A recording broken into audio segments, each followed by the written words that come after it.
So I'm François Richard. I'm the academic director for the Paris University of Chicago Center in Paris for this academic year, and it's my great pleasure to welcome this wonderfully promising and interesting webinar on political mobilization in the U.S., new stakes and evolutions. So before I turn the floor over to Cécile and Anthony, I just wanted to offer a quick few words of introduction to the University of Chicago Center in Paris, what we do, the kinds of activities that might actually be interesting to folks in attendance digitally. So we are the campus, the satellite of the University of Chicago. We're located in Paris. Essentially, our activities are threefold, one of which is pedagogical, where we offer courses to University of Chicago undergraduate students, generally taught by University of Chicago professors. The second sort of aspect of our mission and work is really focusing on assisting and promoting research activities by University of Chicago scholars and faculty. And then the third element is promoting synergies and collaborations, partnerships, intellectual collaborations with researchers, institutions, laboratories, universities in France and Europe. And it's in some sense the context in which we're gathering here today. So we have this program of modest funding, which we essentially devote to sponsor locally initiated projects by either Parisian or French or European scholars. And then we, of course, offer the full spectrum of our competences, infrastructure, as well as our center for events to take place, of course, assuming that in-person events can actually take place, which hasn't been the case for the majority of the last academic year. So we're very excited about today's webinar and sort of hearing about these new articulations and these new convergences of religion and politics, which of course the longer histories, which is what we were sort of talking about a little bit earlier, that have buoyed these particular sort of manifestations. And without further ado, let me welcome you once more, and then I'll turn it over to Cécile and Anthony, and of course to the panelists. And of course, we thank everybody for organizing this event. Thank you so much.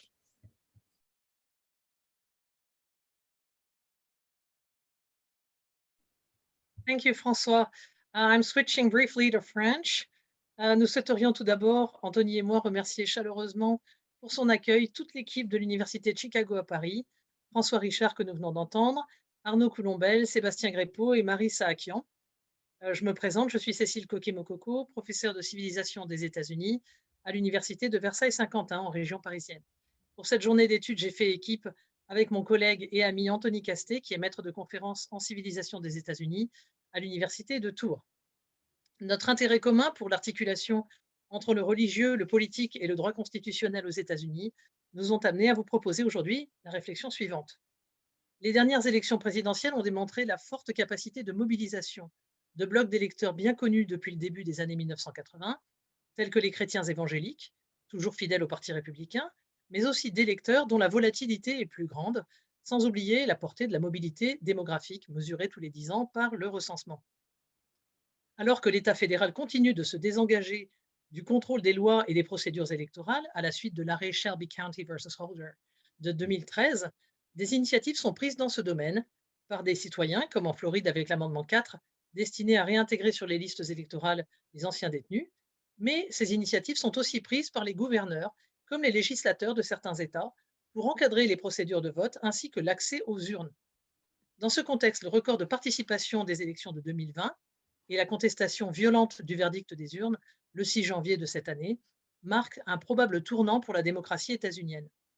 Les trois intervenants et intervenantes de cette journée d'études, spécialistes de l'intersection entre politique, religion et droits des femmes et des personnes LGBT+, tireront les leçons de cette mobilisation inégalée. Je passe la parole maintenant à Anthony, qui va présenter nos conférenciers et conférencières pour aujourd'hui.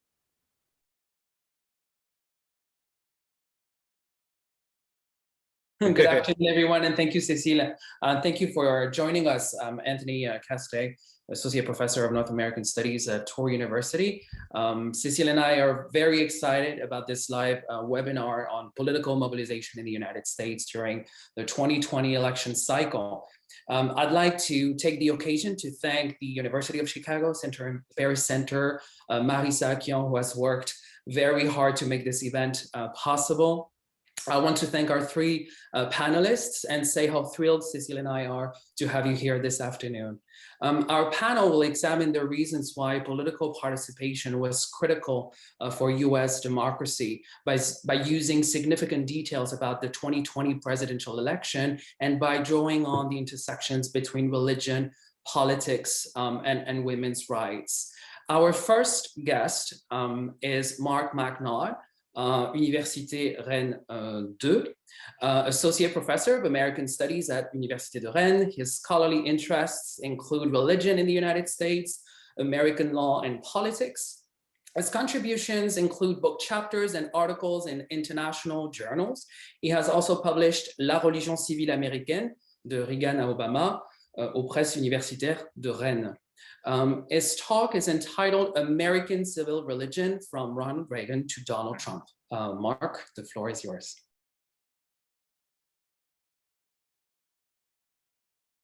Basically going to go over the content of my Religion civile américaine, which examined four principal, what I began calling myths, but I was dissuaded from employing the term myths, rather présupposés or presuppositions instead. And so when I began writing my thesis around 1998, 1999, I was trying to figure out what I wanted to speak about, and I have my father was a Unitarian minister. I was very involved in religion, I mean, in different ways. When I was young, I'm not religious at this point, but I was, I grew up in Texas. I met a lot of, evangelical Christians, had friends that were evangelical Christians, got in arguments with evangelical Christians that were pretty pointless.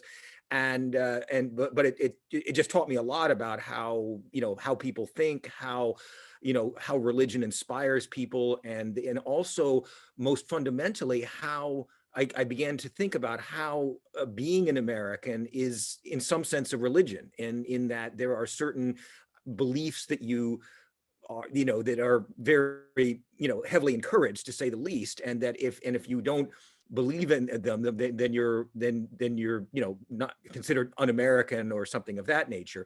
And my original my thesis, in fact, was called l'orthodoxie politique américaine, American political orthodoxy, rather than but the book is La religion civile. And so the idea that there's these orthodox beliefs that are very widely held from the left to the right, they were kind of more fundamental in the belief system, and again they take on a religious significance, and so what I've picked were four idea or presuppositions that were both very religious and political in nature. And I'll just briefly the American missionary spirit, the American work ethic, the deification of the free market, and paradise lost. So those are the four presuppositions that I went over in my if I had done it again, I probably would have added the kind of rugged individualism and other kind of deeply held beliefs that are kind of political, but I'll stick to these because this is what I've and then so I'll give a brief description of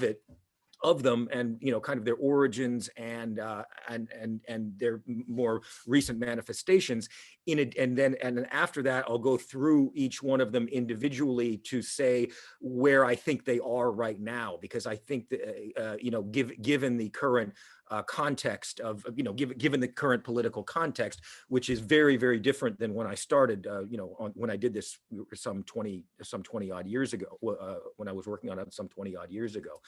So Robert Bella wrote an article, I think in the 1960s, American Civil Religion, and he spoke about how there are symbols, of course, the flag, the Pledge of Allegiance is like a kind of a secular prayer. And we have these kind of rituals that Americans, engage in, which defines being American.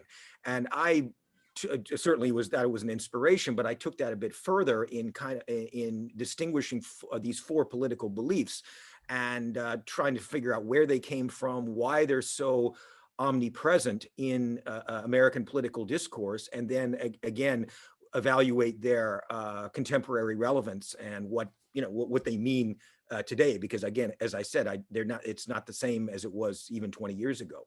So I want to first speak about the American missionary spirit, and it's always been, when you speak to people who have met Americans, they're often characterized by this missionary zeal that they have to both, and it's both for conversion to a different religion, but also the whole foreign policy that America has pursued for the last couple hundred years or so, with this foreign policy pursued with a certain missionary zeal, and it has been, so I see this missionary spirit as a divine justification for expansionism and basically imperialism. And Americans don't like to use the word imperialism, but I mean, when you look at what the Americans have done in their foreign policy, I don't think there's any other way to describe it.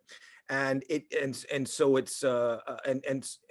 we need to go back several hundred years to the notion of Anglo-Saxon supremacy, which was a very prevalent it's over the past again several hundred years, where this ideology holds very briefly that there was this master race in what is near the Aryans and what is near Iran, and then they moved to the Germany and they became the Teutons, and then they moved to England and they became the Anglo-Saxons. They go further and further west. And of course, they go to the United States. They conquer the westward expansion, and then continue it, expansion into Asia, for example, in the Spanish-American War. So, and this is a very prevalent ideology. If you read in, Thomas Jefferson and others of the founders held this ideology and basically had a view of Anglo-Saxon supremacy. And we can look back to some of the founding charters for example, the Virginia Charter of 1606, which held, we greatly commending and graciously accepting of their desires for the furtherance of so noble a work, which may by the providence of its almighty God hereafter tend to the glory of his divine majesty in propagating the Christian religion to such people as yet live in darkness and miserable ignorance of the true knowledge and worship of God, and may in time bring the infidels and savages living in those parts to human civility and to a settled and quiet government, due by these letters patent, referring to the Virginia 1606 Virginia Charter, graciously accept of and agree to the humble and well-intended desire. So we see in these founding documents a very strong missionary zeal and the desire to convert that, and we see these in the other and these other ones as well, in many of the other colonial charters as well. And then we see basically expansion as one of the major justifications for the War of Independence. And so I'm kind of making an amalgam between the basic expansionism and the justification of it through this kind of missionary zeal that we're there to convert the savages and all of these things that it's certainly not unique to American expansionism, but I mean, Britain had their own brand, the French had their own brand. So again, it's not unique, but as we may recall it, on the eve of after the French Indian War that ended in 1763, one of the reasons that the Americans, that the colonists went to war was because they wanted to expand. And part of the Treaty of Paris that was negotiated between the British and the French and the Spanish prevented expansion beyond the Appalachian Mountains, and the colonists didn't want to be restrained in that way, and that was one of the reasons that they further expanded there. Then independence was achieved, but it was always clear that expansionism was a major motivation for creating the United States, and they didn't want to have any borders in that regard. Then you had the acquisition of the Louisiana Purchase in 1803. Then the Monroe Doctrine in 1823, whereby basically James Monroe said that Central and South America is now to be within the sphere of the United States, and that the Europeans should basically butt out and leave it to the Americans to take over, basically. And at the time, there was the big fish that was the subject of expansion was Cuba, and but at the time the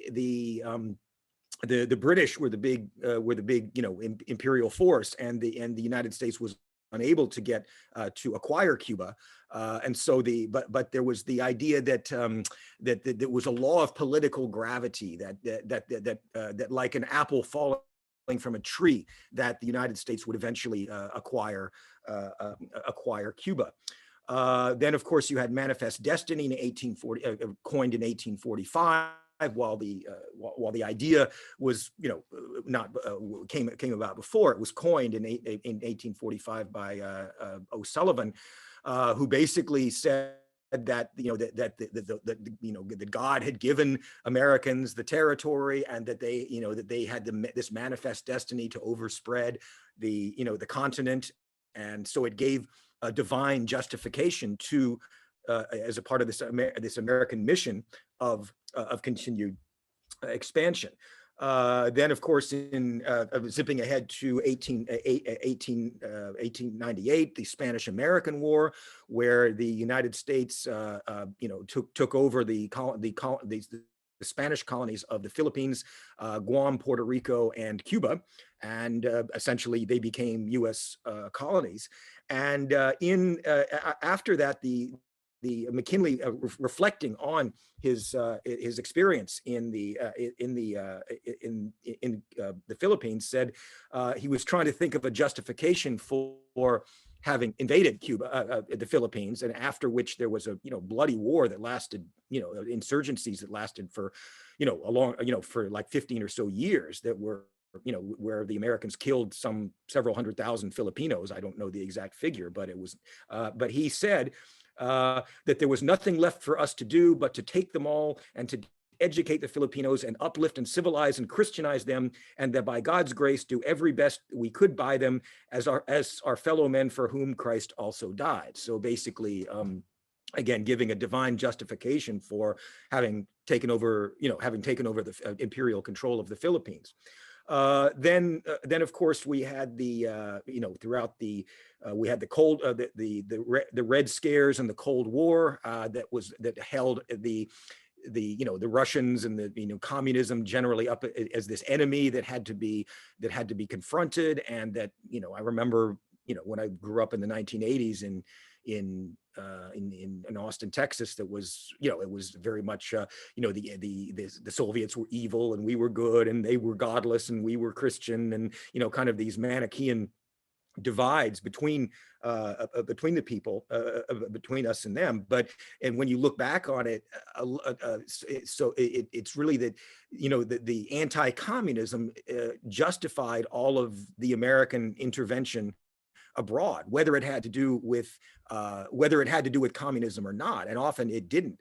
But I think that it was Samuel Huntington who said back in the 1980s, when he was working with Reagan, that it was necessary to create the illusion that all of the foreign policy is directed against communism in order to get popular support. So whether you're talking about Cuba, Vietnam, or other American military interventions that justified because of supposedly justified as anti-communism. I mean, again, the Russians may have played some role or whatever, but it was not but again, it was necessary to hold up this enemy in order to justify the American intervention. Of course, the Cold War finished in the 1990s and was later replaced by anti-terrorism, and so terrorism became the new justification, and of course, Christianity against Islam.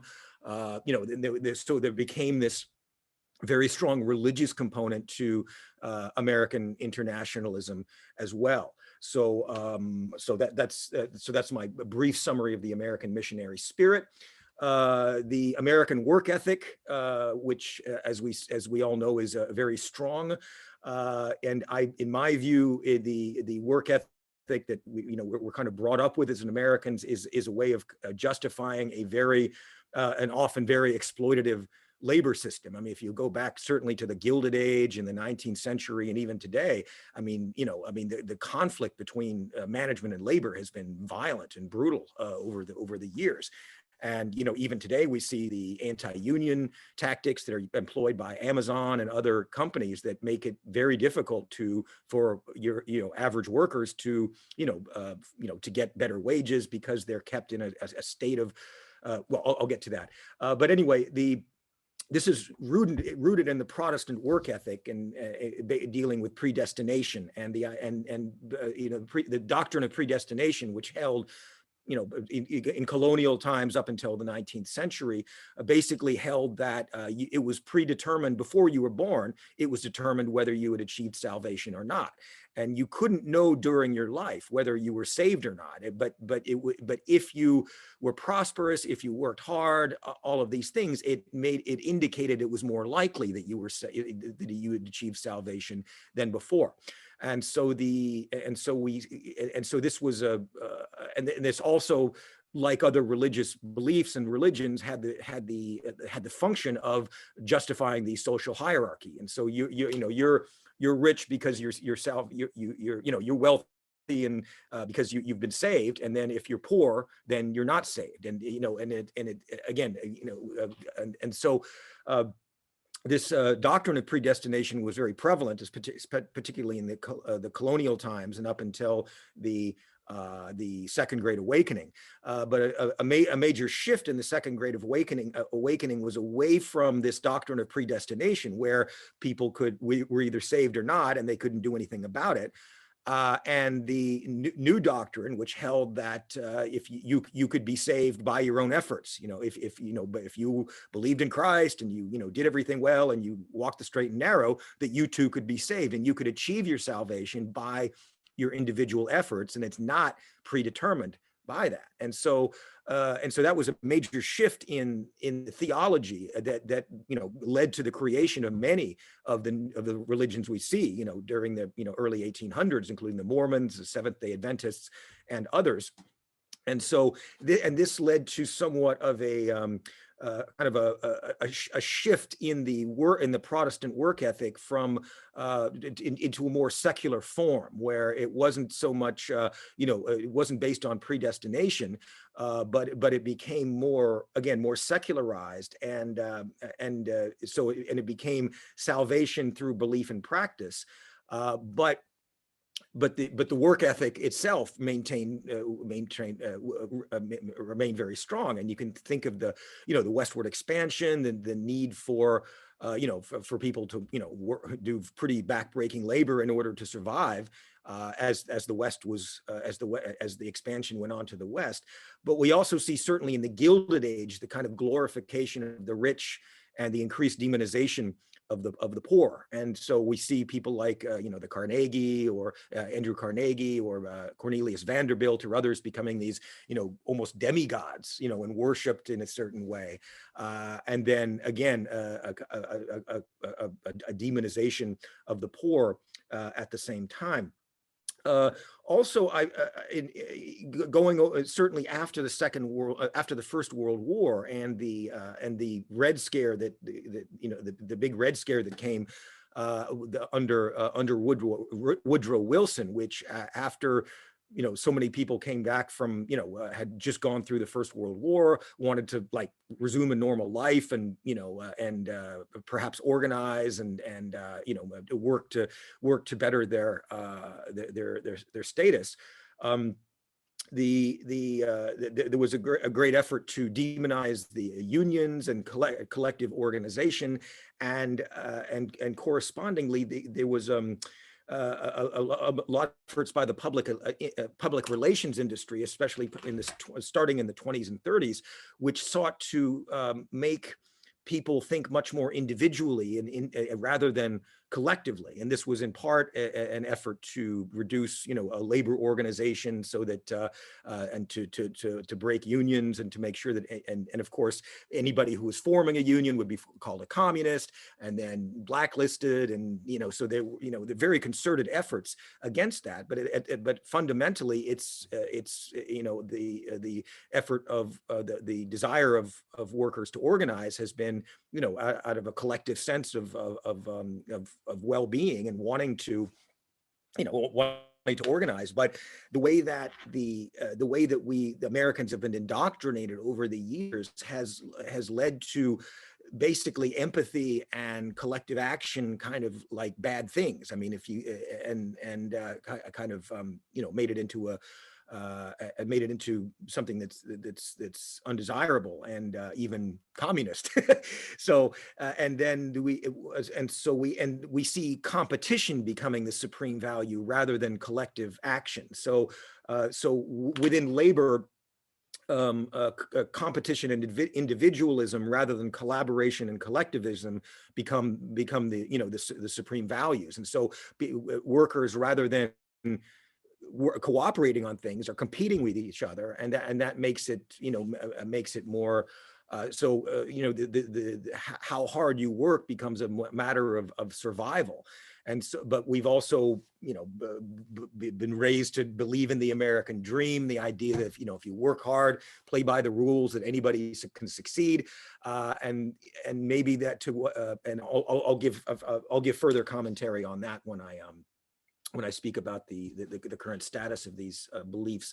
The third one is the deification of the free market, and its function is to justify the prevailing capitalist system and to discredit any type of government intervention. And of course, if you look at the high priests like Milton Friedman and Alan Greenspan and others who are, again, sometimes literally called the high priests of capitalism, who preach that the market is always good and the government is always bad, and that there's an inverse relationship between freedom and government intervention. So the more government intervention, the less freedom. I mean, and making these direct, these kind of zero-sum games of an inverse relationship between government intervention and freedom. And so, of course, Harvey Cox, who was a theologian at the University of Harvard, he wrote about how he, was reading some economics, literature, and he was finding that that a lot of it was very much like a religion. And so you can see that the values, the qualities or the attributes that are ascribed to God are also ascribed to the market, including omniscience, omnibenevolence, omnipresence, and omnipotence. And so these qualities that are, again, ascribed to, the Christian God, and others as well, are also ascribed to the market.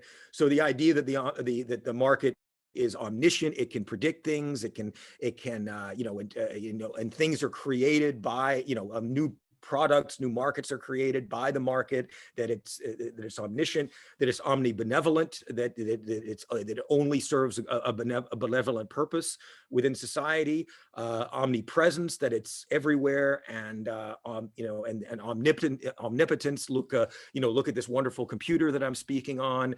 The market created it. There was a need for it, and then therefore it was created. And so we see again this what we could call as a free market fundamentalism that was very prevalent certainly in the 1980s, 90s, but in my view, when I talk about it later, I think that it holds, it arguably holds a lot less currency now after the market crashes of 2009 and more recently as well.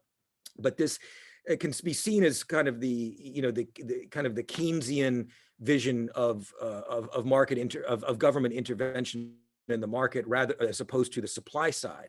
Now, there was a time back in the 1930s when the government the federal government took a positive action to better regulate capitalism, and it wasn't communism, it wasn't getting rid of capitalism at all, but it was, I believe FDR viewed it as doing this to save capitalism, and he was able to put through a lot of his programs because he basically said to the industrialists, look, if you don't accept this intervention, then you may not survive after that. So we had, during the New Deal, the creation of many regulatory agencies, which did effectively, and we'll just take banking for an example, where you had the bank holidays, that you had the creation of the FDIC, you had the and so the banks were insured and regulated, and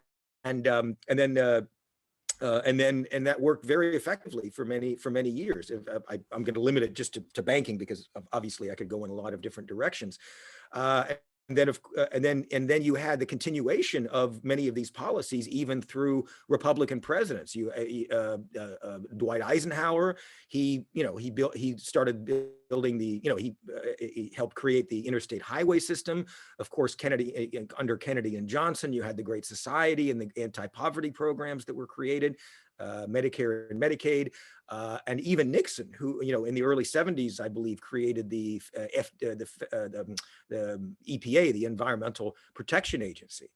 So I mean, we see even through Republican and Democratic presidents over that time, we see the pendulum swinging towards more government intervention in order to better regulate the economy.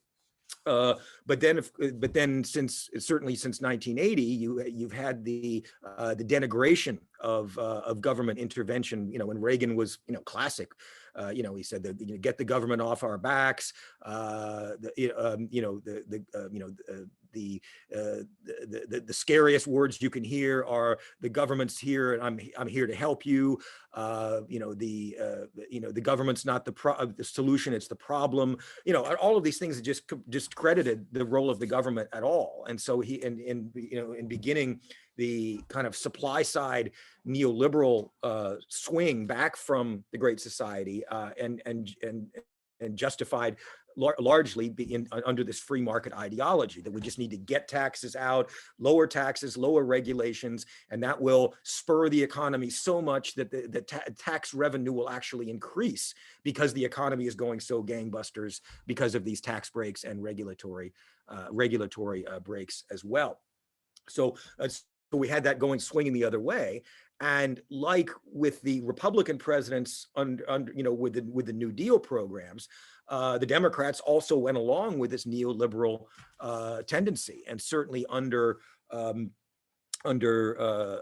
Clinton, he was who became a new Democrat, like Tony Blair was New Labour in the UK. They continued with this liberalization or economic liberalization project. Even to the point of in 2000 passing the Commodities Futures Trading Act, which seriously deregulated the banking industry, which in my view led directly to the crash of 2009. Okay, very quickly, a paradise lost. This is the idea that it's kind of analogous to in the book of Genesis, the Garden of Eden, the creation, the Garden of Eden, and then the fall, and then the efforts to recuperate or to bring back this golden age. And this will tie in very well with your interventions about the religious right. Because it was this idea. I mean, if you look at the old, it's kind of like looking at the old TV shows in the United States. You look at the 1950s, Leave It to Beaver, My Three Sons. There's very, very strict, vision of what, suburban life, going to church on Sundays, and, and so we, just that vision of the 1950s that my mother was a product of. But that was for many Christian conservatives, that is the golden age, when couples stayed together, when there was a lower rate of births out of wedlock, when people respected each other more. And you can look at it that way, but you can also look at it as, it depends on who you are, because certainly if you were Black in the South during the 1950s, it was not at all a golden age whatsoever. And so but there's this, there's this narrative, a very strong narrative within the Christian right, that the 1950s and before were very, were this golden age. And I think Bob Dole in his 1996 nomination speech for president, when he was running against, he made a talk about being a bridge to the past, and being able to recoup, and he was saying that he could recuperate this golden age, basically. And but then so there was the 50s, and then there was the 60s with the tumultuous anti-war, the civil rights movement, the hippies, the Vietnam, all of these things, which they, in their view, was the fall of American, and the society became more secular, and society changed a huge amount in the 1960s. And the narrative by many Christian conservatives is that this was the fall of the fall of Eden, if you will. And then since the 1970s, there's been this, the increasing role of the Christian right in politics has been very driven and motivated by this idea to recuperate this golden age, and that includes the anti-abortion, prayer in schools, anti-homosexuality, all of these different elements, which they've been struggling for several decades. But it's interesting to reflect on that narrative of conservative Christians wanting to recuperate this golden age of the 50s and prior to that, but the logical impossibility of actually doing so. So just very briefly, I'm going to just go through each one of these presuppositions briefly, just to give my view on what the state of them is. And when I wrote this, when I wrote my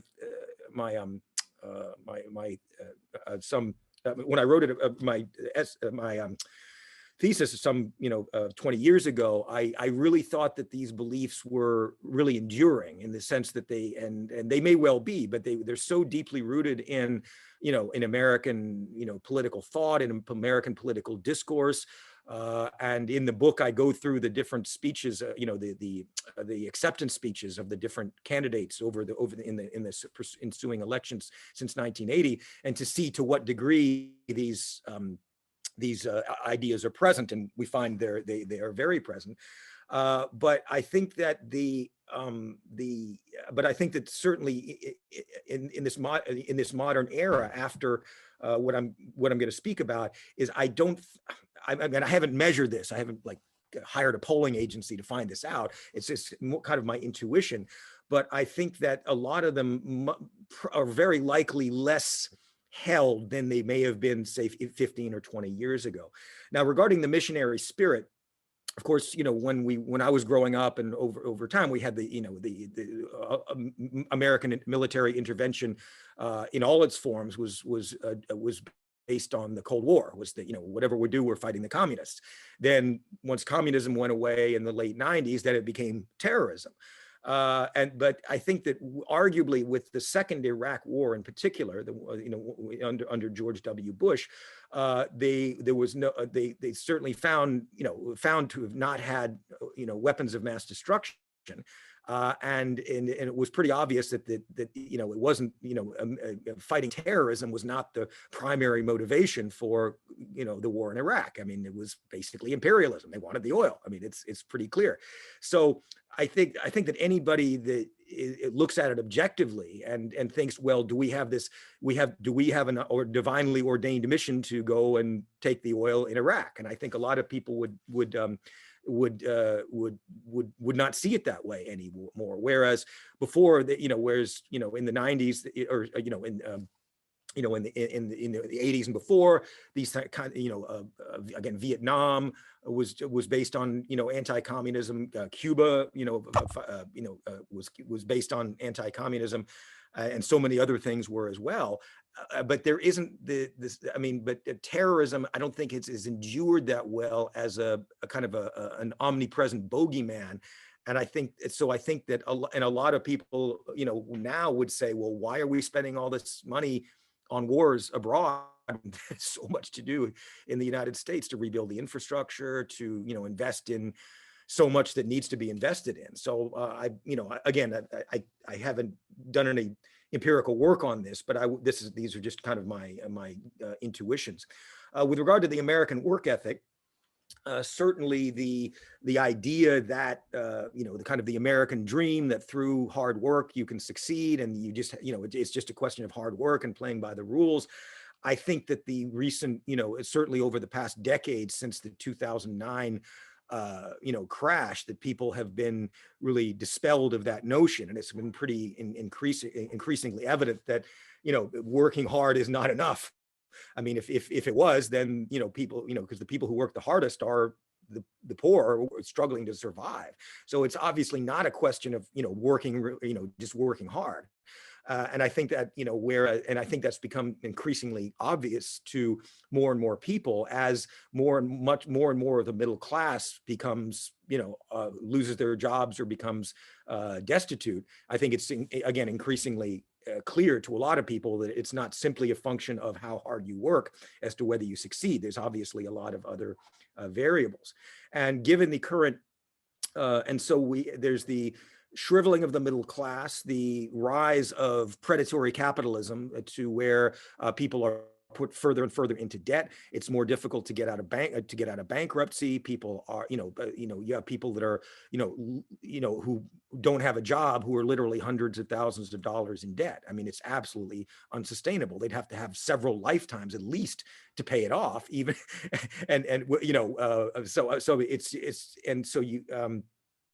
so the whole idea of again of simply hard work being the magic thing to get people out of poverty or to even prosper is increasingly forlorn to I think to many Americans. And I mentioned I think apparently more than half of all jobs are minimum wage or just slightly over that, which is what, maybe $9 or $10 an hour. And so literally half of the job, because it's been such a shift from industrial to service work. And of course, now with the COVID crisis, even many of those jobs are gone. But again, even before the pandemic ensued, there was, I believe half the jobs were were again minimum wage or less. Then of course you have the debt crisis, just achieving the most basic things that we want to be able to do in life, have a place to live, send your kids to college. All of these things are becoming increasingly out of reach for many Americans. And of course the healthcare system, where you have to, if you're of working age, if you don't have a job, you can't get healthcare, and many jobs don't have any health insurance at all. And so that makes it so that people hang on to their jobs, even if they hate them. They have to hang on to them because they have to have healthcare, and so that makes it mandatory that they do so. And also I think it's been a deliberate effort on the part of the government and working with large big businesses to basically make job insecurity, or just the fear of workers losing their jobs, losing their health care, as a main means of heightened productivity. And Alan Greenspan made a speech about this in Congress a few years ago, talking about what a great thing it was that there was job insecurity, because look how much productivity has gone up when people are, when the workers are scared they're going to lose their jobs in healthcare, then they work harder. Yeah, I guess, but it's not exactly the way you would want to live. focusing on the deification of the free market, and also as a means of a justification for deregulation. We saw with, as I mentioned before, with the banking, reforms that were put in place in the 1930s, including Glass-Steagall, which separated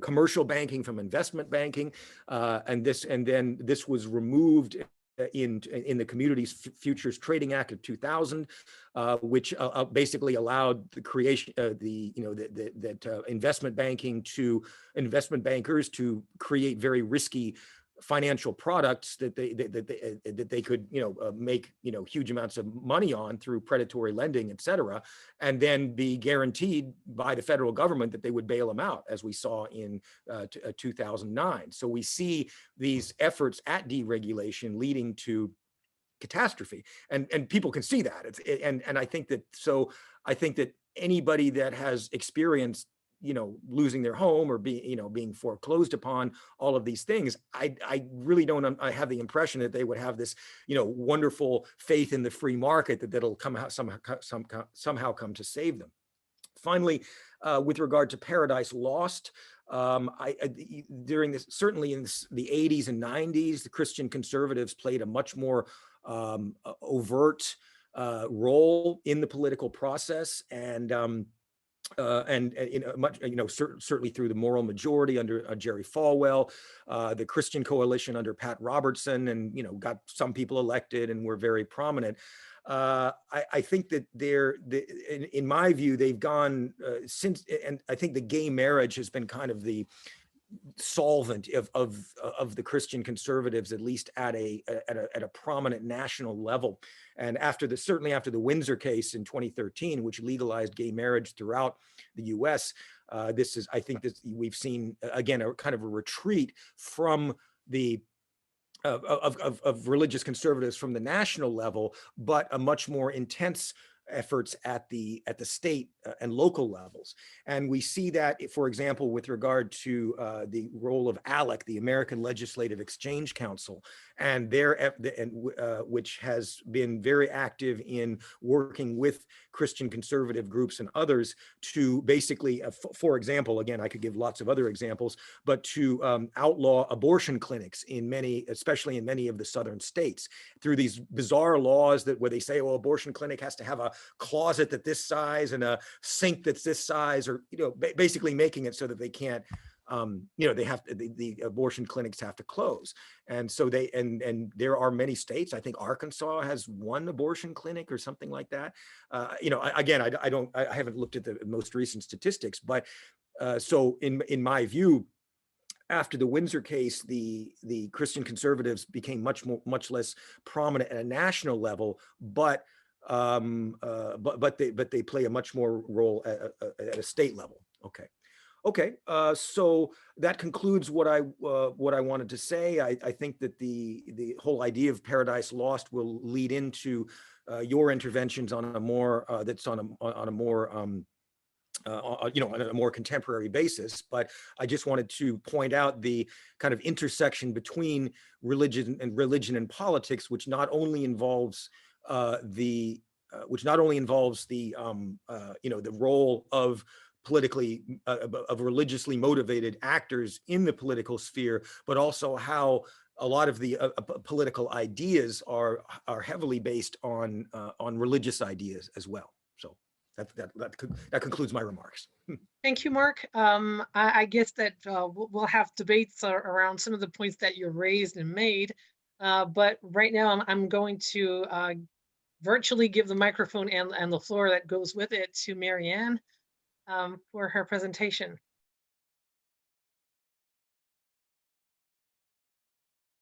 So thanks very much. I am delighted to be here, particularly delighted since I am a beneficiary of the funds of the Paris Center that were described in the introduction.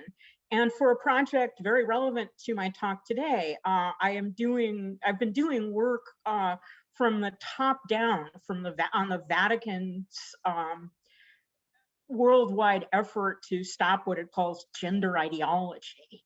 And with the funds of the Paris Center, I was able to come and spend time with the activists and lawyers of the Manif pour tous, and to otherwise inform myself about the differences in the arguments that were able to be put on the table in France as compared with those in the United States. I also wanted to say that I don't know whether anyone else has this problem, but when Mark was speaking, he sometimes was vocally distorted, although audible.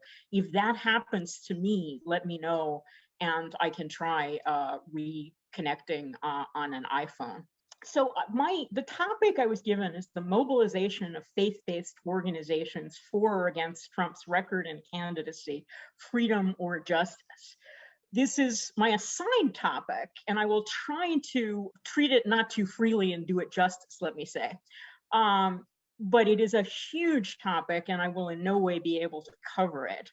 I want to do a little scene setting with apologies if this is obvious to you. I am a constitutional lawyer, and when I teach the constitutional law of religion in America, one of the things I say is that even constitutional regimes that identify themselves as separating church and state have a religious flavor depending on the religion they derived from. France's laïcité is distinctly Catholic as compared with the laïcité of, say, Ataturk's Turkey. United States separation of church and state is distinctly Protestant. And that affects part of how I'm going to be able to respond to this question. The United States is, from its founding, the land of disorganized religion, not organized religion. So whereas in France, the constitutional law of religion is distinctly about churches, and one of the issues with Muslims is that they haven't organized themselves as nicely into a body that can be dealt with by the state as, say, the Catholics. In the United States, it's really, from the get-go, the cranky individual with his own direct communication with God, as much as it is anything recognizable as a religious organization that shapes both the law and also politics. So I'm going to treat the term faith-based organizations very loosely, as I will go on to discuss.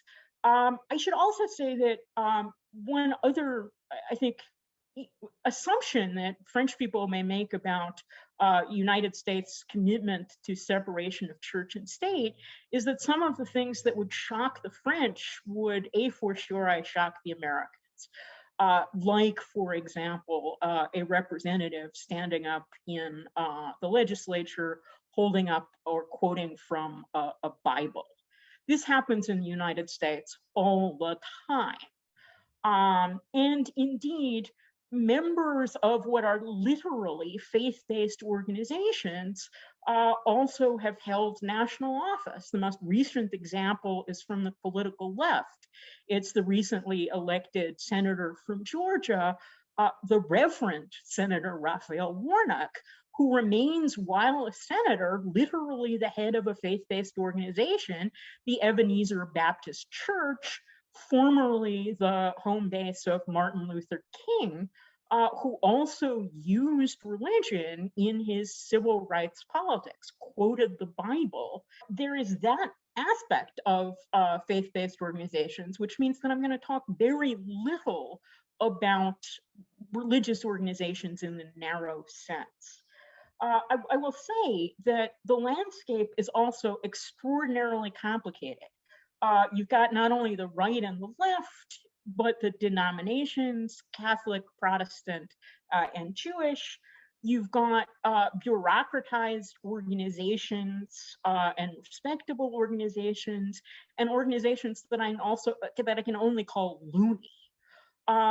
This is not the difference between those in and out of power, I should say. Some of the genuinely loony religiously based politicians are or have been in power. QAnon supporters are in the American Congress.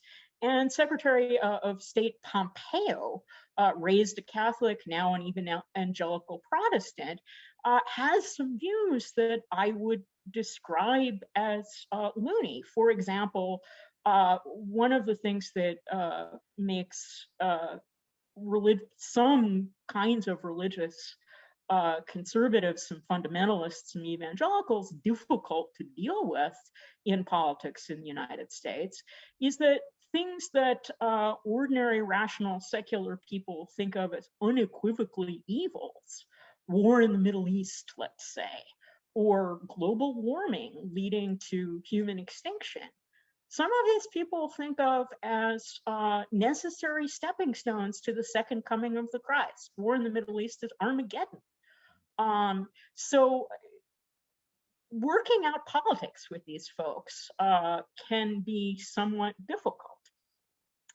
But so I'm going to spend most of my time on the religious right and support for Trump. I will deal briefly, though, with the religious left and opponents of Trump on the right. As I said, the religious left has been a major part of American civil rights history. The religious left is coming into its own, actually, in the age of Trump, speaking up on issues such as immigration. The religious left has always spoken up on women's rights and on LGBTQ rights. And an example of what I mean by the difference between what might technically be meant by a religious organization and what counts as a religious organization in the United States is the contrast between the USCCB, the United States Conference of Catholic Bishops, which has taken very firm positions against abortion. Some have suggested that voting for a pro-abortion candidate may be sinful or should at least be very seriously considered. Some have suggested that President Biden, a practicing Catholic, is less of a Catholic and less of a desirable person to vote for simply because of his views on abortion. At the other extreme, we have what I would call a religious organization, although it may not meet what the organizers were thinking of, the Nuns on the Bus.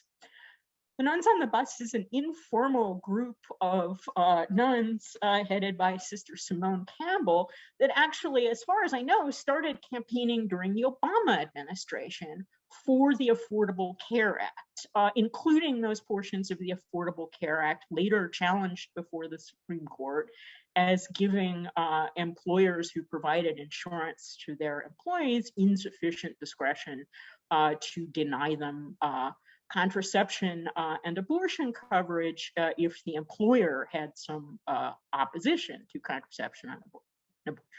The nuns are still on the bus, and they have broadened their reach to not just the social justice issues concerning women and gays, but a whole series of other such issues.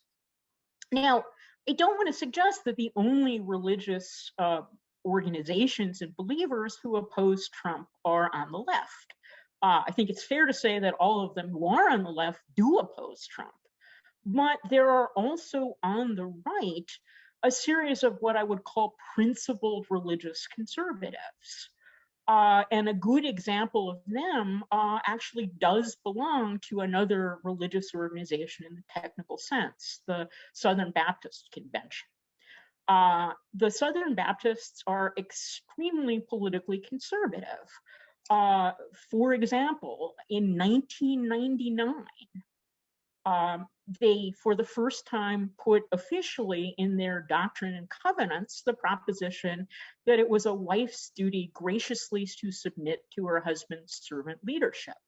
Now, why did they do this in 1999, you may ask? Not because it was a new idea for them, but because up to that point, they could count on the law to do it for them. The law of marriage in the United States was Protestant marriage. When the Protestants started allowing divorce, so did the civil law of the United States. I've written a paper about this, suggesting that this explains why so many Protestants said that their objection to same-sex marriage was that their own marriages would be threatened by the institution of same-sex marriage. Why was that? Because unlike Catholics and Jews, who had a juridified religious law of marriage and already knew full well that marriage in their faith tradition and marriage as the state defined it were not the same. So, for example, a Catholic person who is divorced civilly is still married in the eyes of the church to their spouse, and blessed annulment is furnished. Similarly, a Jewish person knows that it's only a Jewish get that will release a woman from her marriage, not a civil divorce. So I was fascinated by polling data that suggested that Catholics were 20% ahead of the general population in support for same-sex marriage. Not because the Catholic Church officially or the USCCB was, it wasn't. The bishops of the Bishop of Minnesota sent every single one of his parishioner families a DVD saying you've got to vote against same-sex marriage. But the Catholics were not as threatened by the Protestants, but by these changes in law. So one of the things we've seen in the United States is that on the issues that I understand are of particular interest to this conference, sex and gender, there has been a theologic and therefore a political convergence of Protestants on the right and Protestants on the left over the course of the period from Roe v. Wade down. When Roe v. Wade was first decided, Protestants, including evangelical Protestants, including Jerry Falwell, said, this is great, this is fine. Abortion was not their issue. So what we've seen is that right-wing Protestants have moved toward the Catholics on abortion and contraception, which was not their issue, not even their problem. They had no grounded objection to it by and large. Meanwhile, right-wing Catholics have moved toward the Protestants when it comes to things like male headship, which is not an Orthodox Protestant doctrine, and submission of women. So I think a lot of the support for Trump in 2016 had to do with people who either for good theological reasons or for bad instinctive reasons simply thought women are not who our leaders should be. This was an aspect of evangelical theology, including still the theology of the Southern Baptist Convention. Beth Moore, who has recently exited the Southern Baptist Convention, did so not because she rejected the idea that women should preach and teach, but because she had other problems with the acceptance of so many people in the convention of people like Trump. The heads of the Southern Baptist Convention, though, are sufficiently principled conservatives that even though Trump's policies on ordinary legal issues of concern to them are exactly what they want, are still willing to say someone who stands up in front of a church and holds up a Bible, and when asked what his thoughts are, says simply, "This is a great country," is a blasphemer. And that's a bridge too far. Okay, so there are principled conservatives on the right who oppose Trump despite rather than because of their policy preferences and Trump's willingness to accommodate those preferences. I would disagree very strongly with what Mark said about conservative religious organizations having stepped back from the national stage in the aftermath of Windsor. I agree, organizations like ALEC and other right-wing organizations have been enormously influential on the state level, but they have essentially run the Trump administration. The appointees in the administration are largely religious conservatives of all flavors, from Opus Dei tinged Catholics to QAnon tinged evangelicals and every shade in between. Which gets me to another organization that is absolutely not a religious organization in any formal or even informal sense, but has been the vehicle for individuals of conservative religious bent and organizations of conservative religious bent to achieve their goals in the Trump administration. That organization is the Federalist Society. I don't know if a French audience knows what the Federalist Society is. It's essentially, it was essentially founded as a debating society for lawyers in a period in the 1980s, when it was thought that conservative voices simply weren't heard in law schools. They didn't teach there, they weren't invited to speak there. But it has come from pretty much the get-go a training and resume building organization for lawyers of a right-wing bent. And in the Trump administration, the selection of the federal judiciary, which is all nominated by the president, confirmed by the Senate, who throughout the entire Trump administration was controlled by Mitch McConnell personally as a Republican senator, and decide major constitutional cases and statutory cases, including lots of important LGBT and women's rights issues. Trump got the support of a lot of principled conservatives by promising before his 2016 election that he would select a Supreme Court justice exclusively from a list nominated by the Federalist Society. And although the list expanded, and he chose someone not on the original list, the list remained in the hands of an extremely right-wing Catholic, Leonard Leo, who is an officer of the Federalist Society, but also holds positions in a whole lot of right-wing, multinational, international Catholic organizations. Carrie Severino was the person inside the Trump administration who was dealing with judicial nominations. She's married to Roger Severino, who ran the Department of Health and Human Services, the organization that decided, for example, that trans health care, that contraception should not be covered by the Affordable Care Act if any of the people involved in the chain of providing it had any objections whatsoever, not even narrowly religious objections, let alone orthodox doctrinal religious objections. So what we have seen during the Trump administration, the obvious thing we've seen is that there are 3 new Supreme Court justices, all religious conservative.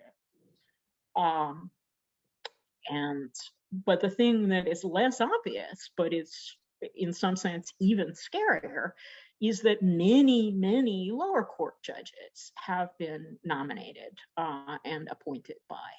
And this has been a difference between the left and the right since I have been a lawyer, right? There was a left-wing judge of the Ninth Circuit called Stephen Reinhart, who in response to President Clinton's button that said, "It's the economy, stupid," responded with, "It's the Supreme Court, stupid." And the left really did not listen. Obama was not particularly interested in judicial appointments. The right always was, and it, in a sense, got what it paid for with Trump, which makes it even more interesting that some principled conservatives are nevertheless willing to distance themselves from him, although it will cost them things that they deeply believe in and believe that their God requires of them. Okay, so what other kinds of right-wing organizations are worth considering here on the pro-Trump side? Let me come back to what the Paris Center funded me for, which is looking at Vatican-dominated international opposition to gender ideology. As those who follow the developments in continental Europe will know, American organizations with American money have gone international on this. And one of these organizations is, for example, goes by the initials ADF. It used to be called the Alliance Defense Fund. It is now called the Alliance Defending Freedom. I would call it a religious organization. It would also call itself a religious organization, since the freedom it is defending is religious freedom. And it has litigated cases before the United States Supreme Court, made alliances with European Dignity Watch, hiring Sofia Kubi, the daughter of Gabriela Kubi, as their EU representative. Alliance Defense Fund supports Trump. And again, they have gotten what they paid for, what they're lobbying for. One example is the Commission on Inalienable Rights, appointed by the Trump administration, essentially to internationalize through the UN, through American funding mechanisms, through the declarations of the Commission, the regressive views on sex, gender, and sexuality that religious organizations like the Southern Baptists, like the USCCB, have been pushing domestically. The head of the Commission on Inalienable Rights is Harvard law professor Marian Glendon, whom those of you who follow international women's rights will recall as the Vatican's delegate to the Beijing Conference in 1995. And this will give you a flavor of where Marianne Glendon is going to take the Commission on Inalienable Rights. So there have been these alliances that predate Trump, that predate the Supreme Court's decision on same-sex marriage that Mark referenced, between and among people of different religious denominational preferences, but in agreement about traditional sex, gender, and sexuality issues. So let me come back to what I said about Protestant norms being the baseline in the United States, and say that just as Protestants felt this understandable, although not justifiable, sense of grievance when their control over marriage was taken away, conservative Protestants, evangelical Protestants, so they felt a similar understandable but not justifiable sense of grievance when their control over the public schools was taken away. So, the public school, states and localities have been funding education in the United States pretty much since the founding. When the Catholics arrived, they were discriminated against. They wanted to get money for their own schools and were told no.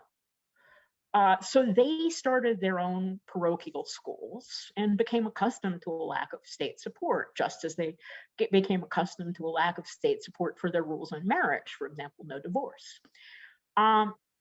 Beginning in the middle of the 20th century, Protestant control over the public schools was challenged. First with decisions about no prayer in the schools, then no posting of the 10 Commandments.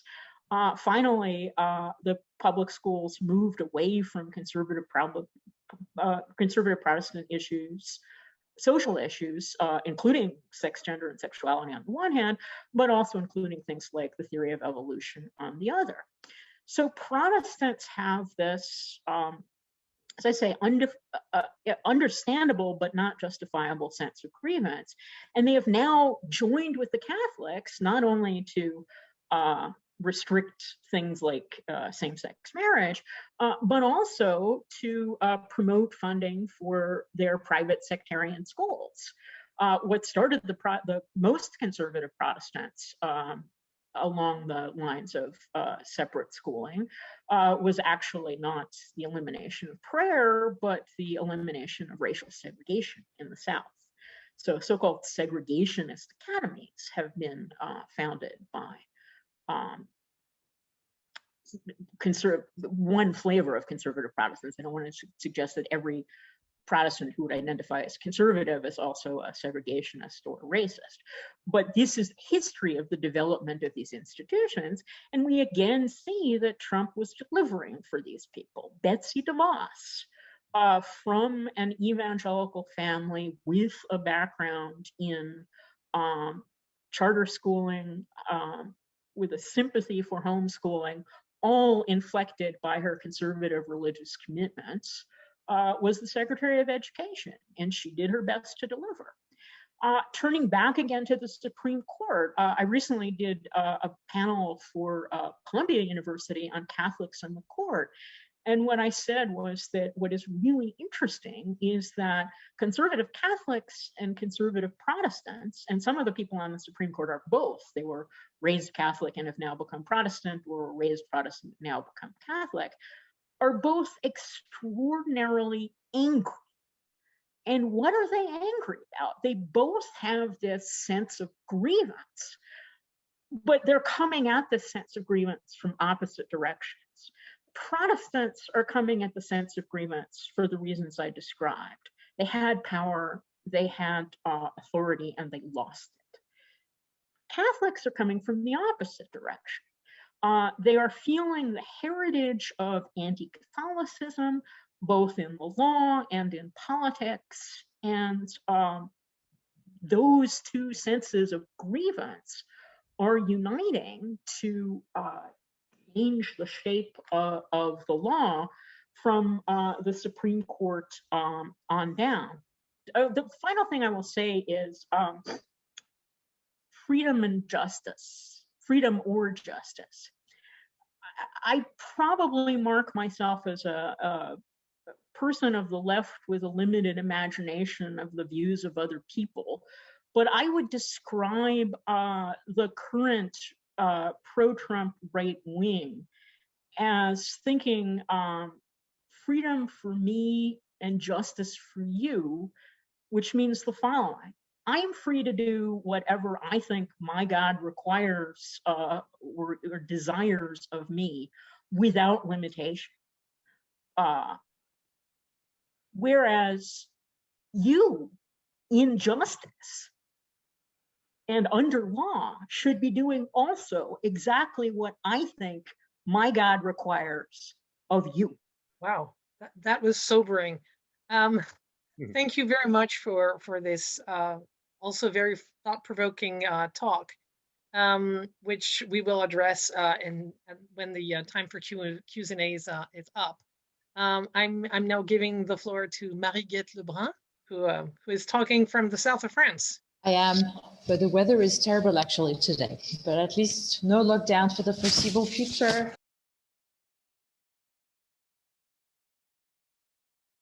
Thank you so much to Anthony and Cécile for inviting me, and I was so glad to be able to listen to Marianne and Mark's papers, and I would also like to thank the University of Chicago Center in Paris for hosting us. Thank you so much. So I'd like today to talk about the God gap in the 2020 election. And as a matter of fact, whether or not this God gap has been narrowed in the election. And to begin with, there was a time when the religious vote in the US, if there is such a thing as the religious vote, of course, there are many more factors than just religion in the way people cast their ballot, but the religious vote depended on your ethnicity and your denomination. Catholics, for instance, voted overwhelmingly for the Democratic candidate. Then a shift took place in the context of the culture wars. with the intensity of religious practice also coming into the equation. That is to say, the more often one attended a religious service, the more likely he or she was to vote for the Republican Party. And this was described by Robert Wuthnow in his seminal book of 1988 on the restructuring of American religion. And there was a redistribution of the religious vote. That is to say, now, if you're white and a frequent churchgoer, you're very likely to vote for the Republican candidate, whether it be for congressional elections or presidential elections. This was explained by a number of factors, among which the fact that the Republican Party embraced a number of fights that were close to the heart of religious conservatives, as Marianne mentioned, abortion being one of them, also euthanasia, defense of the traditional family, religious freedom, while the Democratic Party became more and more progressive on these issues. And in 2004, the phrase God gap was coined to describe the outcome of the Bush-Kerry struggle, which resulted in the re-election of George W. Bush after his assiduous courting of value voters. And the God gap is measured in terms of the preference for Republicans among those who say they attend worship at least once a week. And the gap has grown from 5 percentage points to 20 percentage points between 1990 and 2000. That is to say that by 2000, among weekly worshippers, there was a 60 to 40% margin of victory for Republicans. They won by 60%, and the Democrats would win by would lose with 40% of the vote. So this paper will deal with the God gap in general and with Democratic attempts to close it in the latest election cycle. And my focus and my example will pertain mostly to the Catholic Church, which is where my work focuses on. And the question I'd like to ask is, can the Democratic Party really afford to do without white Christian voters when these white Christian voters still account today for 44% of registered American voters and turn out to vote in great numbers? And this question was particularly acute after John Kerry's defeat in 2004. It was an election in which a Catholic candidate failed to get a majority of the Catholic vote after a campaign that was characterized by his reluctance to speak about his faith, the fact that religious outreach for the Democratic Party was conducted by a single unpaid intern, a campaign during which his team, when asked to speak in front of Catholic audiences, replied, "We don't do white churches."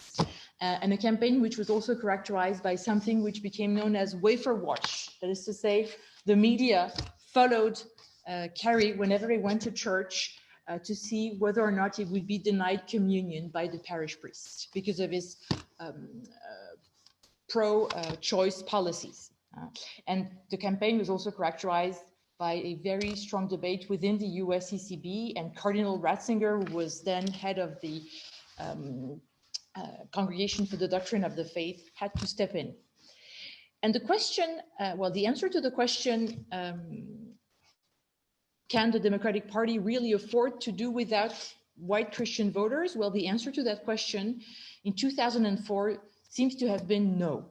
And this led to a post-2004 revival of democratic faith outreach. The Democratic strategists figured that they still needed this vote and they had to focus on getting it back, on reclaiming it. And so various working groups were set up within the House and also within the DNC under the stewardship of the chairman at the time, Howard Dean.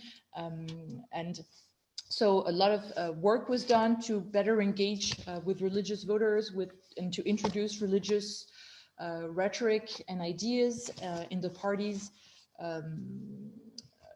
platform, so on and so forth. And this strategy seems to show promise because in the 2006 midterms, the God gap shrank to 12 percentage points when it had been in 2004 of 20 percentage points. For the presidential campaign of 2008, again, religion featured quite prominently in the Democratic Party's platform and the way it presented itself to the country. when Hillary Clinton was actually seen as the obvious candidate, she, throughout 2006 and 2007, presented herself in terms that were, let's say, more palatable to a conservative religious audience. She talked about the need to find a common ground on abortion between pro-life and pro-choice people. She said that abortion was a tragic choice for women. She also said that maybe abstinence might be a good option to fight against abortion. In 2007, she was invited by Jim Wallace, the founder of the progressive evangelical organization Sojourners, on CNN alongside Barack Obama to talk about religion. But it was, really mostly Obama's campaign in 2008 which brought religion back onto the table as far as the Democratic Party was concerned. So much so that a number of books came out in 2008 that mentioned in their title that maybe the God gap was disappearing, I quote, or that the Democratic Party was reclaiming faith and politics, or that the God gap was being closed. These are the titles of a number of books that came out in 2008. And Barack Obama really led this effort to reintroduce religion in the Democratic Party's approach vis-a-vis voters. You may recall his 2004 speech at the Democratic Party convention, in which he said that, and I quote, "We worship an awesome God in the blue states." And in the 2008 campaign, he had a very strong religious outreach with a well-staffed team to court religious voters, whether they be evangelical or Catholic. So clearly going beyond the traditional Democratic constituencies of Black Protestants and Latino Catholics, for instance. A number of faith forums were organized by the campaign, that is to say, meetings during which attendees would be shown videos of Barack Obama's faith and family commitment. There would be religious house parties. There would be teleconferences with religious leaders, including conservative religious leaders. There would be a campaign ad on conservative Christian radio as well for Barack Obama. And the Democratic Party convention had a fairly strong religious flavor, one that was largely unprecedented. Barack Obama, throughout the campaign, the general campaign, spoke eloquently about his faith. And even more important, he talked about the issues that mattered to conservative Christians.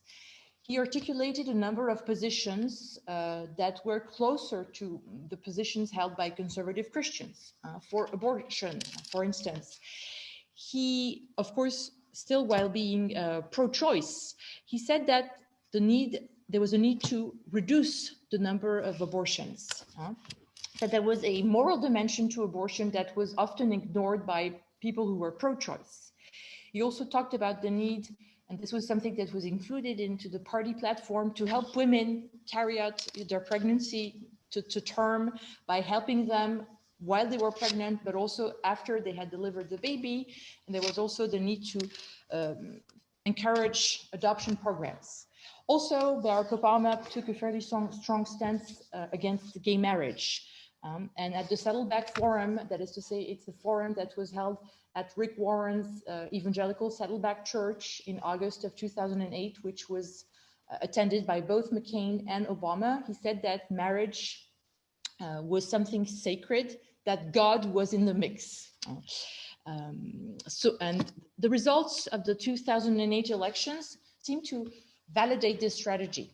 Barack Obama registered some gains with conservative religious voters, but we know now how even a small shift can decide the outcome of an election. He scored better than John Kerry with Catholics. 54% of Catholics voted for him compared to 47% who had voted for Kerry. But if we look at white Catholics, 47% of white Catholics voted for him compared to 43% who had voted for Kerry.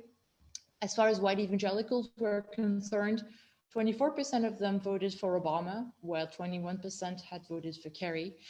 And as far as the God gap is concerned, and that's when we look at frequent churchgoers, he registered an increase of 8 percentage points in terms of this electorate.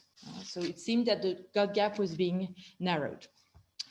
As you probably know, when Barack Obama took office, the Democratic faith outreach began to fall by the wayside. Fewer people worked on it, even at the level of the DNC. People who had been working on it in 2008 were let go. But what really mattered the most, probably beyond changes in strategy, were the decisions made by the Obama administration, some of which alienated religious voters. And that gave the impression that it had only been talk, that he may have talked the talk, but he didn't walk the walk. And this had just been a political ploy on the part of Obama and the Democratic Party. And we'll just mention in passing his repeal of the Mexico City policy, his repeal of the ban on federal funding for stem cell research, his limiting the scope of conscience protection clauses for healthcare workers, his slashing funds for abstinence-based sex education, and of course the two decisions which really sealed the fate of Obama's religious outreach, the contraceptive mandate of the Affordable Care Act, which unleashed ecumenistic attacks on the part of conservative religious Americans, with an unprecedented alliance of evangelical and Catholic leaders fighting against what was perceived by them as an attack on their religious freedom. And then there was Obama's 2012 about face, well, that's the way it was perceived, at least, on gay marriage, when he came out in favor of gay marriage after saying for many years that he was opposed to it.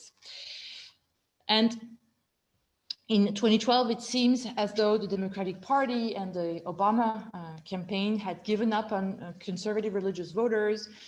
The person in charge of running his religious outreach was a 23-year-old man who had no previous experience.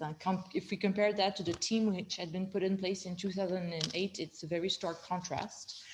And indeed, Barack Obama lost many of the votes that he had gained in 2008 in terms of white Catholics, white evangelicals, and frequent churchgoers. So what is this thinking within the Democratic Party underlying such a major shift, such a major turnaround? Perhaps for sure, one of the first arguments as far as the Democrats were concerned was that nuns were growing. And I'm not referring to the nuns on the bus, but I'm referring to the nuns, that is to say, those Americans who declare themselves to be atheist, agnostic, or unaffiliated. And they've been experiencing an almost exponential growth from the 1990s onward. They accounted for 7% of the population in 1990, and today they account for probably 27% of the population. And their growth is particularly strong among the younger generations, which means that nuns in the future will account for an even larger share of the total American population. And these nuns vote overwhelmingly for the Democratic Party to the tune of 70% over the past few election cycles. Also, Christians, white Christians especially, have experienced a precipitous drop. Christians in general accounted for 78% of the population in 2007. In 2019, that figure had dropped to 65%. So a 12 percentage point decline in a matter of 10, 12 years. It's not only a demographic marginalization of Christians that's happening, it's also a marginalization of their beliefs. An example of which would be support for gay marriage. Support for gay marriage became the norm starting in 2010, 2011. For the first time in the history of the country, all opinion polls on that issue consistently found that American public opinion supported in its majority gay marriage. So the belief within Democratic Party circles that there was no need to focus on religious voters anymore beyond the traditional constituency of Black Protestants and Latino Catholics. And the DNC actually seemed not to care about alienating religious voters anymore. And that was, it seems to me, shown by the decision to stop supporting pro-life candidates for Congress, with some members of the DNC actually saying that there should be challenges in Democratic primaries to those members of the Democratic Party who had pro-life positions and who were running for Congress. And this resulted in what some of Hillary Clinton's aides called the first post-Christian campaign, 2016, even though Hillary Clinton and her running mate Tim Kaine were far from being post-Christian. Her campaign was very much a post-Christian campaign with her staff turning down invitation to speak to religious audiences beyond Black churches. For instance, Hillary was invited to speak, to give a speech at Notre Dame University. And the answer that came from her campaign was that they were not interested in this constituency of white Christians. This also resulted in a party platform which contained a promise to repeal the Hyde Amendment. And this was made even worse by a number of leaks of emails by party operatives like John Podesta and Jennifer Palmieri, who went on to serve on the Clinton campaign, and emails which showed a certain form of scorn for Catholics and evangelicals, and even maybe attempts to set up Catholic organizations to counter, and I quote, the medieval vision of the Catholic Church. And that proved to be costly with religious voters because Clinton won just 16% of the white evangelical vote in 2016 compared to the already lower figure that was registered by Obama, 21% in 2012. And she won just 36% of white Catholic votes to Trump's 64%. So in 2020, it seems that we witnessed a return to religious engagement on the part of the Democratic Party, which apparently has resulted in a number of electoral successes for the party. As early as the primaries, what really struck me was that the media was talking about the way religion had made a comeback among Democratic candidates, whether it be Amy Klobuchar, whether it be Cory Booker, whether it be Elizabeth Warren, Pete Buttigieg, and of course, Joe Biden. With this difference, of course, compared with Republicans, that for Democratic candidates, it was more of a social gospel vision of the role of religion in American society, and not as much religion focusing on individual morality, marriage, abortion, so on and so forth. And of course, Joe Biden's campaign showed a renewed dedication to religious engagement. His campaign mounted a fairly strong outreach effort, although it was launched a little later than Trump's. It's worth mentioning. Catholics for Biden, evangelical for Biden, creyentes para Biden, when it turned out that Latinos were not that keen on voting for him in Florida. And Simone Campbell of Nuns on the Bus was involved in the Biden campaign, as was Bob Casey Jr. The religious outreach campaign was run by an evangelical, Josh Dixon, who had actually voted for George W. Bush in 2004. Joe Biden insisted very strongly on the role of his Catholic faith in his life, the fact that he was a Pennsylvania Catholic, that he had gone to Catholic school, that religion had been central to his life, especially through the tragedies that had marked his life. Religion was also central to the Democratic Party convention. And Biden presented himself as a Pope Francis Catholic. If you check out the webpage for Catholics for Biden, the first photo that appears is one of Biden with Pope Francis. And the issues put forward on that website were immigration, labor, the environment, social justice, etc., etc. And it appears that this may have played a part in chipping away perhaps at Donald Trump's support and the Republican Party support among white Christians. It appears, although there are disagreements between the surveys we have, there might have been a slight decline in terms of white evangelical vote for the Republican Party, down from 81% in 2016 to 76% in 2020. The decline was more salient as far as white Catholics were concerned, down from 64% to 57%. And some argue that this may have been crucial as far as evangelicals were concerned in Georgia for the Democratic Party, and as far as white Catholics were concerned in Pennsylvania, Michigan, and Wisconsin, again for the Democratic Party. This remains to be seen, but suffice it to say that it may be encouraging for the Democratic Party to continue with this religious outreach, but this brings me to a few concluding remarks, which are, first of all, can the God gap really be closed? Is this what we've witnessed in 2020, truly? Or was it just chipping away? Was it just a matter of circumstances? Or was it a sign of something deeper? Also, another question I'd like to ask, and with these few concluding remarks, is should the Democratic Party still try to mobilize these conservative religious voters, albeit at the margin? Well, if you follow, like I do, conservative Catholic media, you will see that nothing that Biden can do will change anything as long as he and the Democratic Party support abortion right. Biden may be a Pope Francis Catholic, but it is not quite so clear that Catholic bishops or white Catholic Americans are Pope Francis Catholic. Biden tout his commitment to issues that are close to Pope Francis' heart, like immigration or climate. And you may know that Pope Francis reminded American Catholics to stop being obsessed with contraception, abortion, and gay marriage.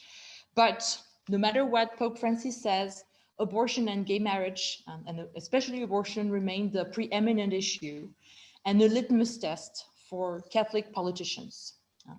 And that explains why in October of 2019 in South Carolina, Biden was denying communion.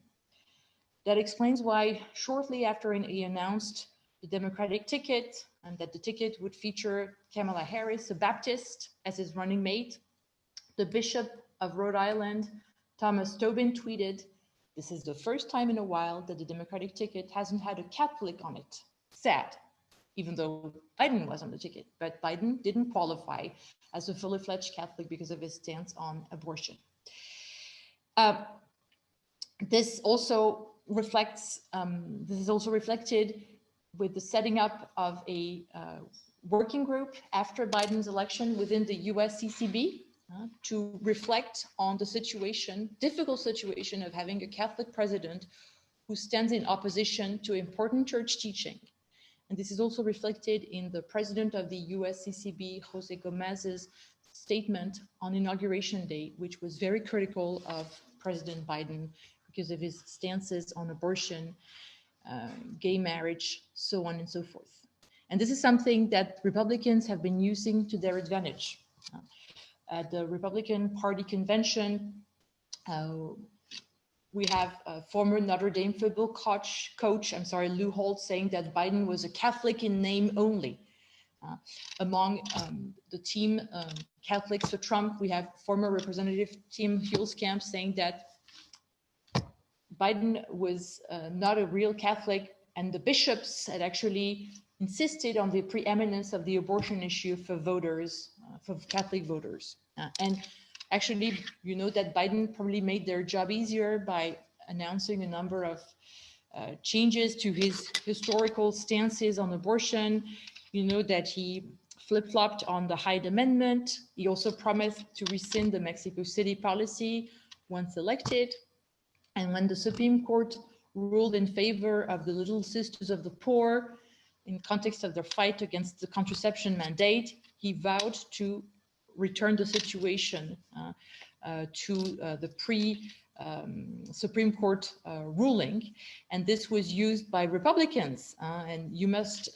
It was conservative Catholic media had a field day with this statement because Biden announced when he ran for president that one of the factors that convinced him to run for president was that one day at the Vatican, he ran into a group of American nuns and they served as an inspiration for him.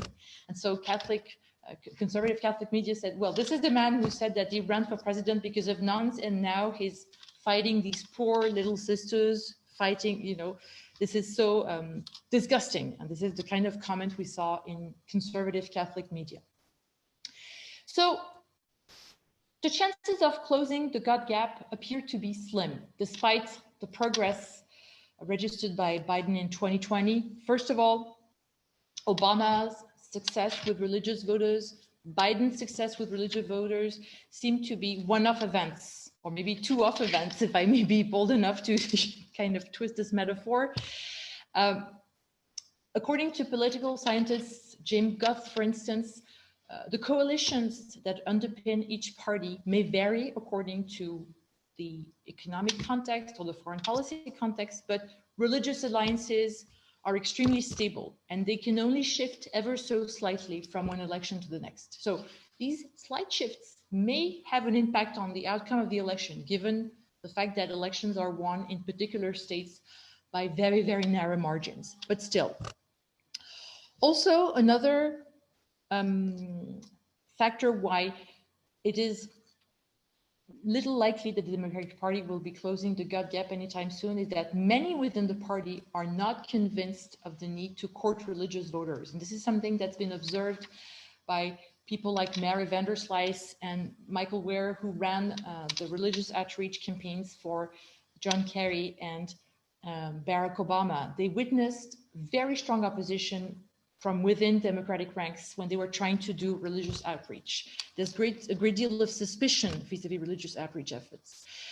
Some people within the Democratic Party are afraid that by engaging with religious voters, the party will scare off the nuns. Also, they are afraid that faith outreach can hurt the separation of church and state, or can be damaging to LGBT and abortion rights. So the question might be, why bother with religious outreach at all? As far as the Democratic Party is concerned, because at least for the time being, white evangelicals and white Catholics are still punching above their weight when it comes to their influence because of their high turnout, whereas nuns are punching below theirs. They have a lower turnout than white Christians do in general. Thank you so very much. I hope I wasn't too confusing, and thank you so much for your patience and your attention. Thank you so much, Mary.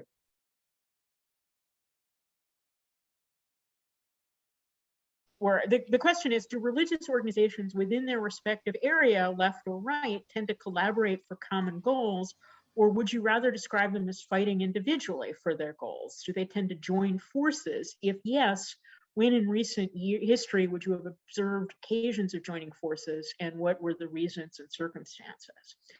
So I would once again distinguish between formally religious organizations, and I would actually defer to Gayte-Lebrun as to collaborations between them. As far as I know, at the USCCB doesn't collaborate with the Southern Baptist Convention, but these sort of more political, less formally religious organizations absolutely do collaborate. The Alliance Defense Fund with the World Council of Families and so on and so forth. And somewhat less organized bodies or directions collaborate for common goals. I noticed in my talk that I was focusing, in part because the issues were sex, gender, sexuality, pretty exclusively on Christians, Catholics, and Protestants. One example of collaborating for common goals is right-wing Jews and evangelical Protestants, including, and those are not the same as right-wing Jews, Zionist Jews and evangelical Protestants. Support for the state of Israel among evangelical Protestants is directed, as I said, to something that most of us wouldn't want to see, which is the inevitable war in the Middle East that has to precede the coming of Christ. This is obviously not what devout Jews who support Israel want to get out of US government support for Israel, but they're willing to collaborate for the common goals. And some of the more extreme and eccentric groups are collaborating for non-political common goals. So, for example, I don't know how familiar this is to any of you. It's pretty out there. There is this verse in the Hebrew Bible that has given both some Jews and some Christians the notion that before the Messiah can arrive, there has to be produced a red heifer, a baby cow with hair that is exclusively red.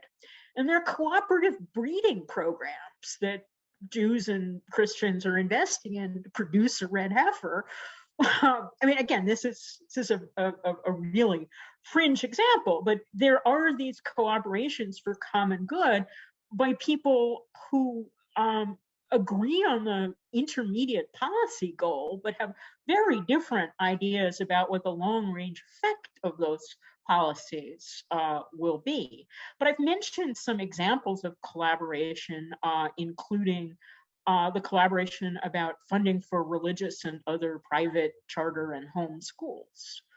A vast array of both people with different religious commitments and people from different organizations very much are collaborating to see this happen on every level: the state level, the federal level, the legislative level, the administrative level, and the judicial level. They've had a glorious victory, which, from my perspective, destroys the Establishment Clause in a case called Espinoza v. Montana, in which the Supreme Court held that the state, even though it had a state constitutional amendment saying that the government should not be funding private religious education, was required to fund private religious education if it was going to make funds available in a certain form to other private schools or students attending those schools.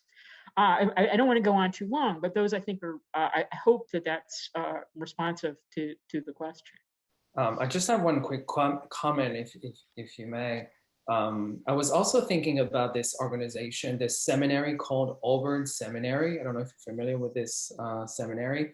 And I remember when I was in Washington, and they've been working on this research project, on how to talk to evangelicals and conservative Christians, to sort of understand how they're approaching the world.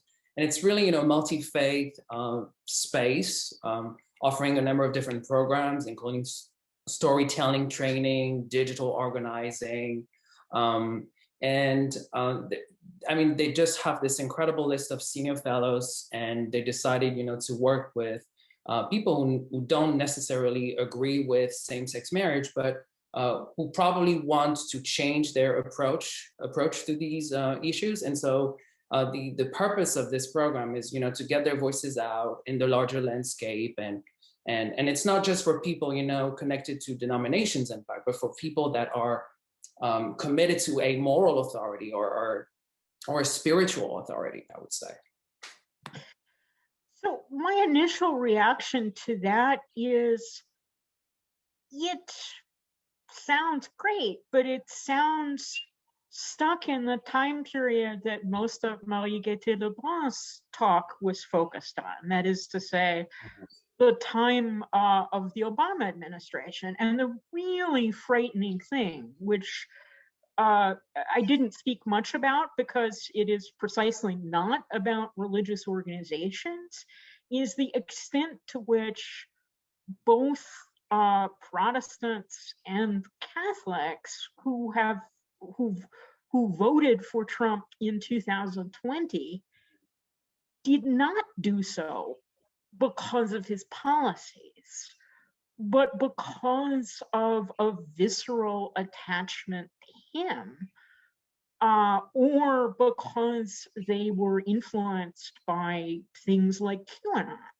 So, I do comparative work on the United States and Germany.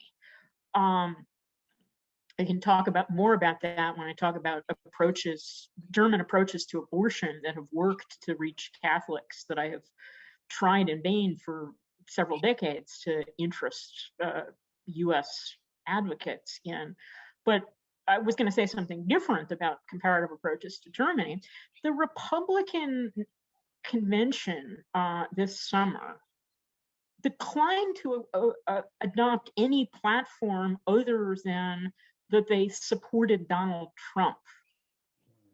And that to me is, I tend to avoid Nazi comparisons, but that is literally the Führerprinzip, the leader principle.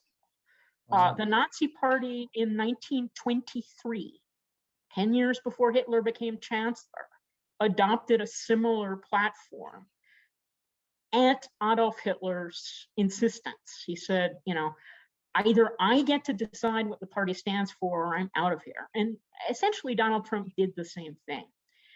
And it's one thing to say, I will vote for Trump because my deeply held religious, political, moral commitments lead me to think I will get from him what I want in legislation, in administration, in government spending.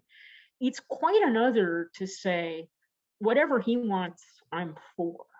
The level of irrationality, the level, and I have to say, the history of the United States with respect to education, including deference to religious education, has a lot to answer for, because we have not taught people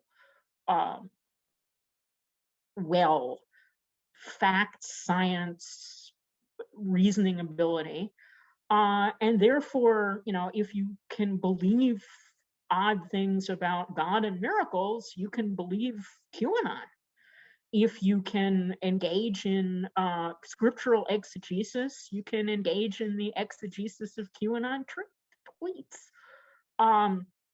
And what I'm hearing is that, again, below the level of organizations like the USCCB, in the individual congregations, whether they are Catholic or Protestant, on the one hand, a bunch of ministers are encouraging this level of irrationality.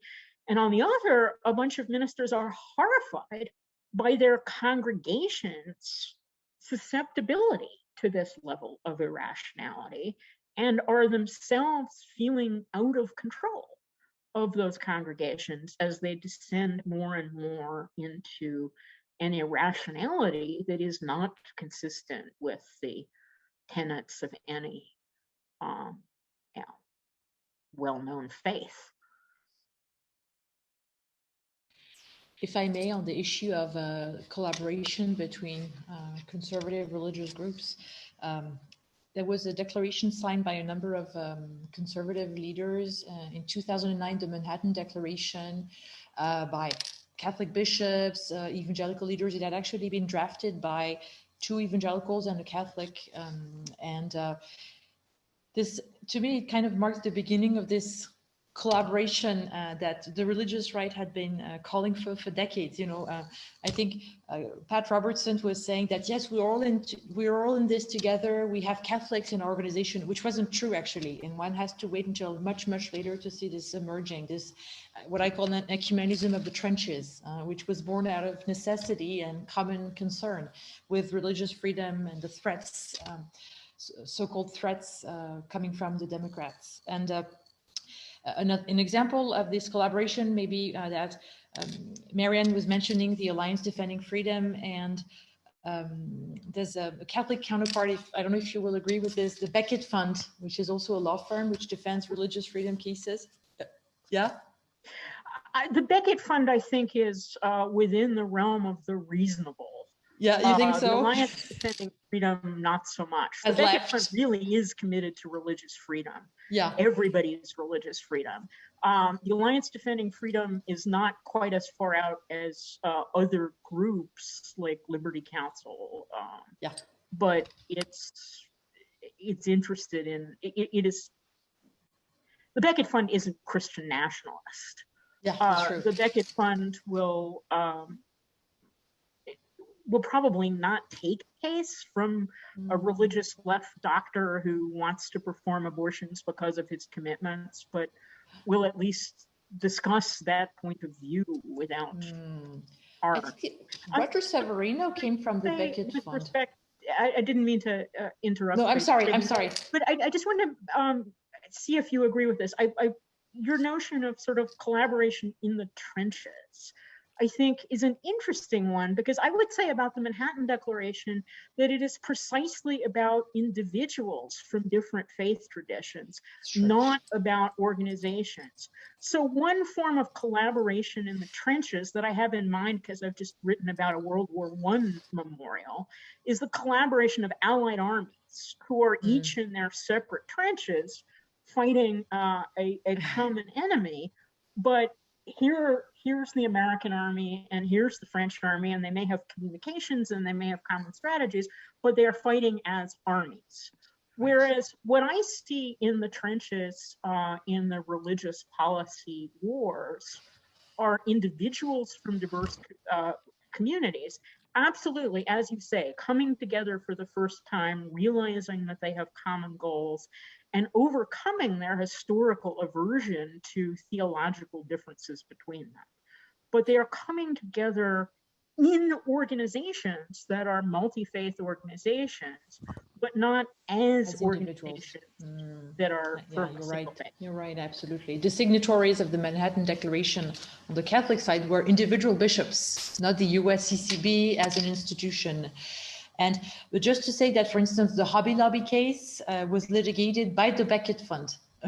So Hobby Lobby, evangelical, litigated by the Beckett Fund, which has a Catholic identity, if I'm not mistaken. So but you're absolutely right. I agree with your point that it's individuals coming together out of necessity.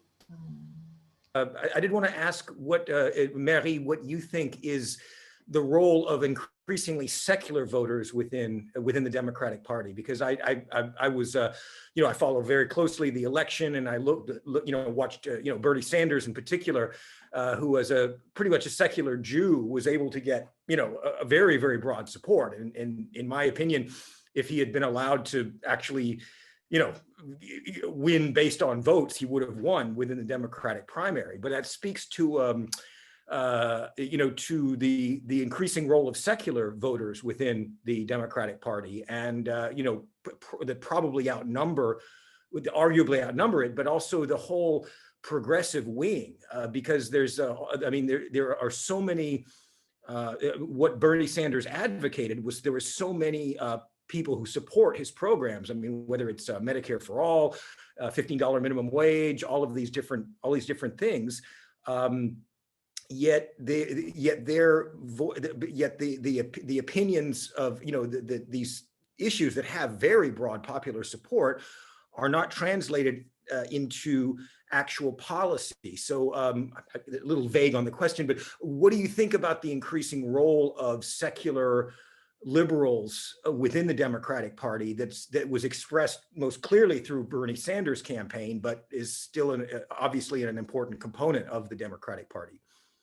There's a difference between seculars, like secular leaders within the party and the voters that they're trying to court. I came across this interesting reference the other day. In 2019, the Democratic National Committee passed a resolution praising the values of religiously unaffiliated Americans, because they now comprise the largest religious group within the Democratic Party. From what I remember, about 28%. So they have been praising, they have been pampering this constituency. But to me, really, it feels like the 2020 primaries, religion was back and forth in unprecedented ways. And it really struck me the way I was looking at American media. It was all over the media during the primary campaign. So Bernie Sanders himself went to Liberty University back in 2015, if I remember correctly. So there's no way out. I mean, he has to address this. But of course, with the electorate that he has, and the fact that I believe now in the younger generations, those born in the last 2 decades of the 20th century, it's 35% who are call themselves nuns. So clearly, it's a trend that's here to stay. And this resolution that was passed by the DNC a year and a half ago clearly shows that this is a very strong trend towards courting more and more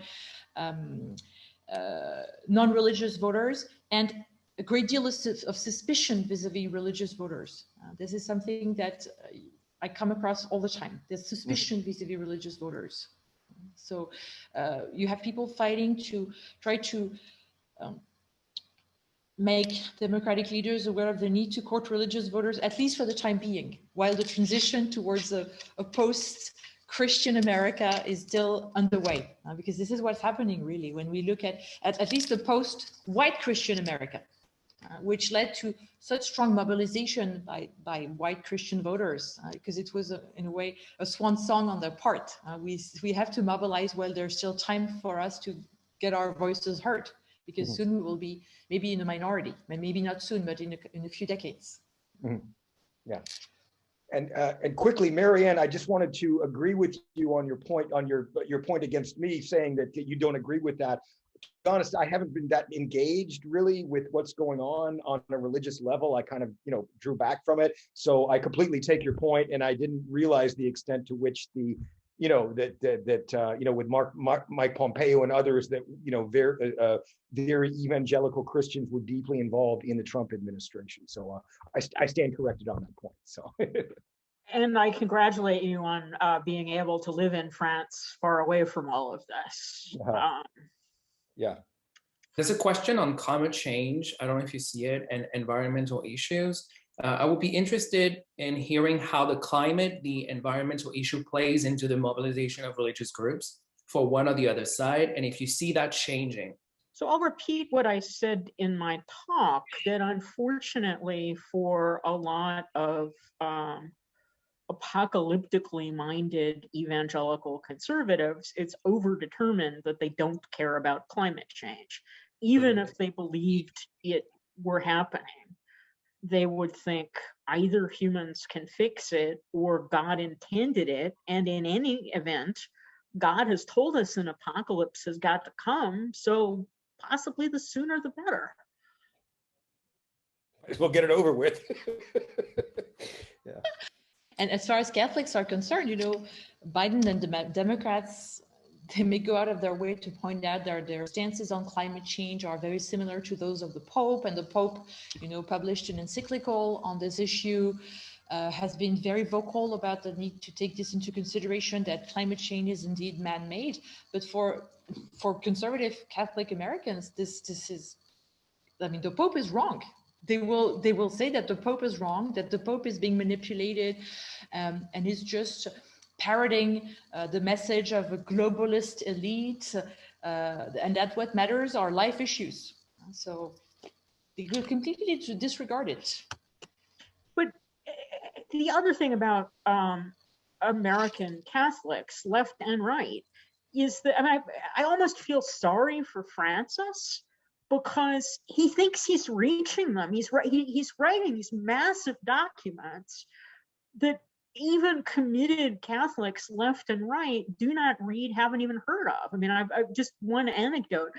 I was invited to do a major debate, an audience of 1,000 people, on whether the Catholic Church was anti-woman or anti-feminist.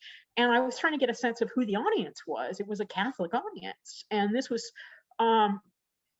enough time after the publication of Amoris Laetitia that it should have gotten out there. And I said, who has read this? Nobody. Who has heard of this? Nobody. I then went to talk to some engaged Catholic married people I know who are in Catholic encounter groups that are still reading John Paul's Theology of the Body. And I said to them, Amoris Laetitia? And they said, what? The poor man, he's writing, he's thinking, my people care what I have to say. They don't even have any idea that he's talking to them, except in the, mediagenic sound bites that he gives in press conferences on planes that get reported. And they get like Fratelli Tutti, the encyclical that came out during the campaign that deals with immigration, so on and so forth. It was mocked by conservative Catholic media. they actually make It fun was of also it. mocked by leftist Catholic media because the man doesn't stay in his lane. He talks about equality everywhere else but in the church. I mean, That's you know, true. That's true. the very fact that it is still called Fratelli Tutti and translated as brothers all caused a lot of Sisters. left-leaning Catholics not to bother with more than the title. I had a question for you, Marianne. When you speak about Protestants in the United States, I'm sure you're well aware that encompasses such a huge, broad spectrum of different religions, all the way from Unitarians, which my father was a minister of, all the way to Southern Baptists or Southern Day Adventists. And in your view, other than being Protestant, other than being non-Catholic Christian denominations, I don't really see that much unifying, any core principles that unify all Protestant religions. And so I was just wondering if you could speak to that, and Mary as well, if you have any ideas on this of what is Protestantism in the United States or elsewhere, is there any common themes, given that it has such a broad religious and denominational spectrum, and it's really hard to nail down any kind of core beliefs that are Protestant other than not Catholic. So what are your thoughts on that? I mean, I'd repeat what I began with, which is that Protestantism, as compared to Catholicism, tends to be more disorganized and individualized. Mm-hmm. Yeah. Tends to have less emphasis on top-down doctrinal purity and more emphasis on individual scripture reading, biblical interpretation, and therefore a wider range of options for an individual to to do what left-wing Catholics are trying to do, which is to say, yes, the leader of my church says X, but my own view of my relationship to God and what God desires of us all differs radically from what my church has taught. Yeah. Okay. Yeah, because I have Quaker ancestors, and I went to Quaker meeting once in Philadelphia, Germantown, where my grandfather used to live, and it was there was absolutely no hierarchy there whatsoever. I mean, it's very much a congregationalist system whereby there's no minister, there's no it's very austere, and it's just wooden benches. People go there. And then it lasts about an hour, and if people sit in silence, if they want to stand up and talk about, the inner light or what they feel to be religiously important to them at that time, they can, or they sit down. And so it's just it's such a different thing from the, for example, a Baptist church where you have the, fire and brimstone of, some very charismatic Baptist preacher. So, yeah, but I agree with you on that kind of organizational level of lack of hierarchy is very prominent within most Protestant religions, with the exception of the Anglicanism, because they have the monarch of England is still the head of the Anglican Church, and you still have bishops and this type of thing. But not the head of the Episcopal Church, and the Episcopal Church precisely on issues of sex, gender, and sexuality, from the ordination of women bishops and women priests to same-sex marriage and recognition of same-sex relationships, is verging on schism, and individuals as well as communities can decide which half of the incipient schism they wish to affiliate with. I see there's posting about Amoris Laetitia. A bit of self-promotion. If you go on the site SSRN, Social Science Research Network, you can download a paper of mine in English on Amoris Laetitia, which was published in French. There's a French version of it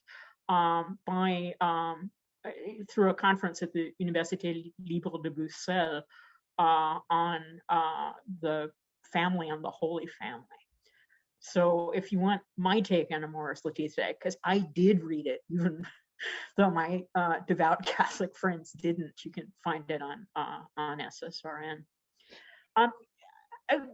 There's questions about Bannon and right-wing, extreme right-wing Catholicism, and I will say, this is a whole other set of organizations that I didn't touch on because they fall in the category of unequivocally pro-Trump and less for policy reasons and more for some version of the Führerprinzip.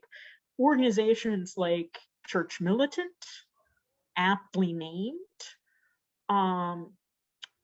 organizations that are, the Catholic equivalent of far-right YouTube presences, and people like Steve Bannon, people like Milo Yiannopoulos, who interestingly got the Orban government in Hungary to invite him to be a presenter. These kinds of people are,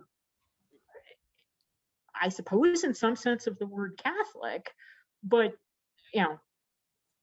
there's Archbishop Vigano, the infamous writer of slander against Pope Francis, and I mean slander in the technical legal sense of the word. When Francis said, "I'm not going to respond to it, it speaks for itself," he was giving the answer I, as a lawyer, would give. All you had to do was read what Vigano said to realize that it made no sense at all.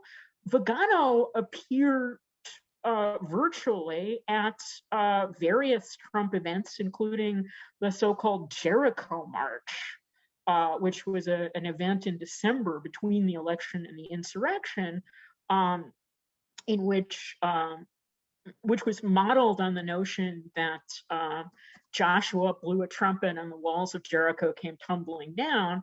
And they brought shofars, Jewish trumpets, and they blew them so that the walls of, I don't know, the Supreme Court and the Capitol would fall down and Trump would be appointed to a second term.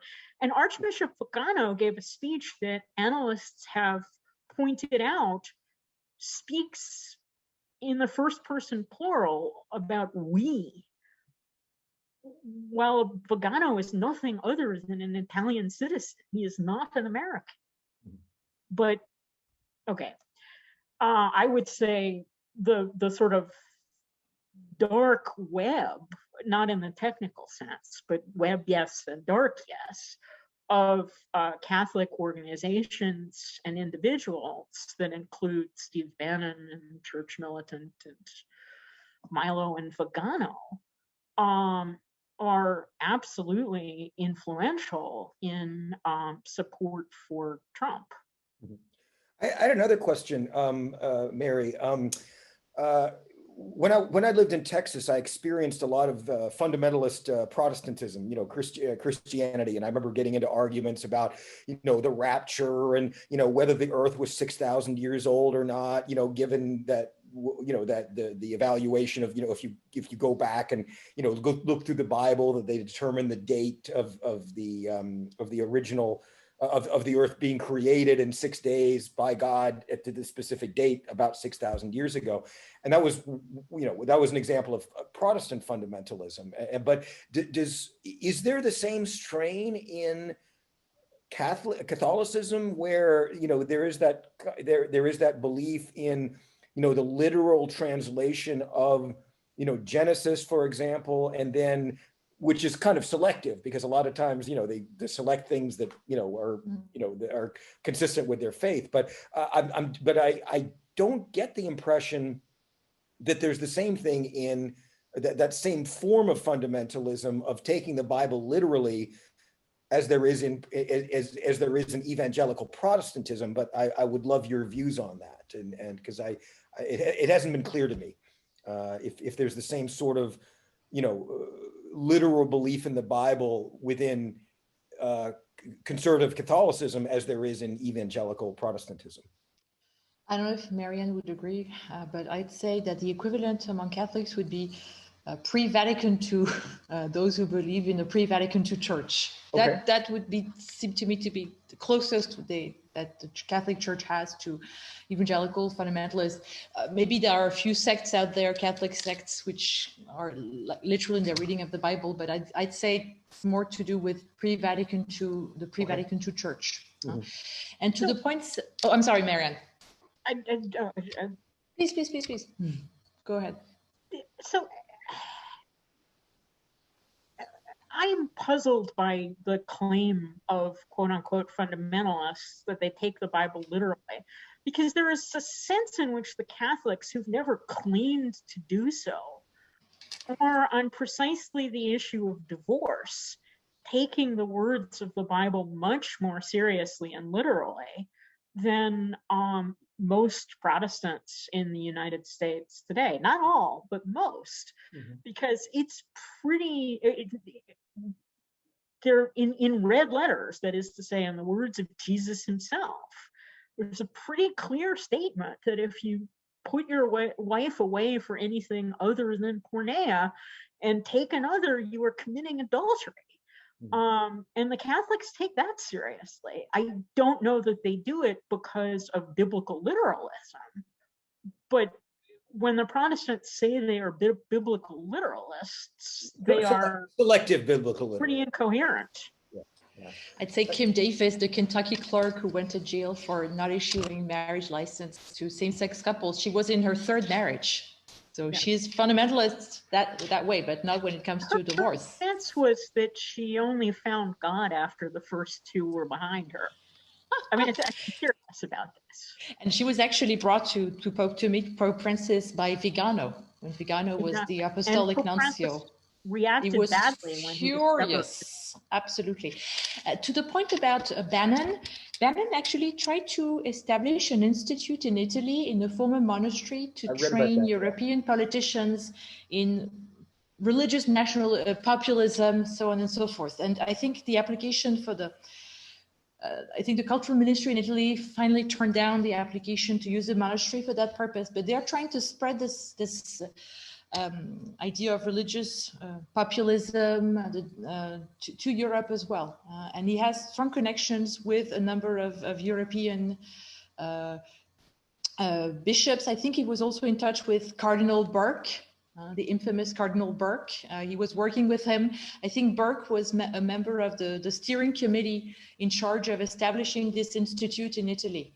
The infamous Cardinal Burke has been attacking. Burke resigned before the ultimate recent decision that the Italian government would not continue. I don't quite know why Burke resigned, but I think he did. He was, yeah. And to your point about Vigano, if you look up the Catholics for Trump website, what appears on the portal of the website is Vigano's letter to Trump, because Vigano wrote a letter to Trump in June of last year, supporting him and saying that Trump, was facing the deep state. The Catholic Church was facing the deep church, which was trying to undermine everything. And the letter, you should read it, the letter that Vigano wrote Trump, and that Trump brandished at every single rally, prevailing himself, claiming support from Vigano. And as I recall, all of Vigano's letters and statements concerning Trump have not been policy specific. They have not said, I support you because of your views on life or because of your views on marriage. They're much closer to the sort of church militant, I support you. Apocalyptic, crazy. Yeah, oh yeah, absolutely. It's true. It didn't, the letter in question didn't deal with policy issues. Just saying that what it said was that the demonstrations that resulted from George Floyd's murder and police brutality were actually attempts by the deep state to unseat Trump. They were being used to unseat Trump, much like the church was being threatened by a deep church. Yeah. I don't know the question about Catholicism. And from what I understand, again, when I look at evangelical Protestantism particularly, there's this focus on the selective literal interpretation of the Bible in terms of the origins of Adam and Eve being created, but for what I understand about Catholicism, it's much more narrowly focused on the Gospels, and especially as we say in French, the chemin de la croix. The whole story of Jesus's, death and condemnation, death, and resurrection. Is that an accurate portrayal? That Catholicism is less focused on both the Old and the New Testament, but much more focused on the Gospels, and especially concerning the death and resurrection. I would tend to agree. I'm no theologian, but I'd say the focus is much more on that aspect of the Bible. But I will. Well, you also have all the teachings of the fathers of the church, and that's really bulky. So you do have lots of quotes from St. Augustine, for instance, especially regarding women, which tend to be seen as relatively on an equal footing with the Bible itself. But I would say, to take up Marie's phrase, that pre-Vatican II Catholics, basically my parents, were taught that it was not that good to look into the Old Testament, and that good Catholics should read only the Gospels, because you could find some stories that were not fit for all eyes to read. A bit racy. The daughters of Lot, all these kinds of stories, or Tamar being raped by her brother, and that would have put certainly the nuns and the priests into a difficult place if they had to explain these passages. Yeah.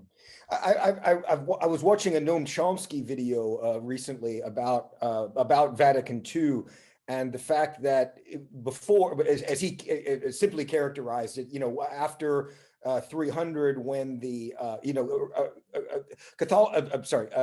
Christianity was originally Gospels for the poor and a religion for the poor and the downtrodden.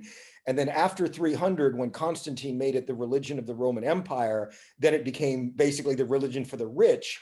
And then Vatican II marked a transition back to it being to the original Gospels for the poor. I would say, to the extent that we're focused on sex, gender, and sexuality, Vatican II does not mark progress. On the one hand, the church's attitude toward what it calls the culture of life are all stuck in the pre-Vatican II era. Humanae Vitae, that prohibited contraception and abortion, was famously entered into by Paul VI against the overwhelming advice of the committee he had appointed to discuss the matter, including every one of the non-clerical, scientifically based members of the committee. And the justification given was, we've been telling people they're going to rot in hell if they have uncontracepted sex. What will happen to all those people if we now tell them that we were wrong? And every single step in the process, including the Catholic Church's refusal to accept artificial conception, and indeed it's the Congregation for the Doctrine of the Faith saying, even in the interests of having your sperm tested for motility so you can produce a child in your wife's vagina, you can't masturbate for the doctor. Really extreme stuff. But on the other hand, when it comes to women, when it comes to the ordination of women, for example, pre-Vatican II was actually better than post-Vatican II.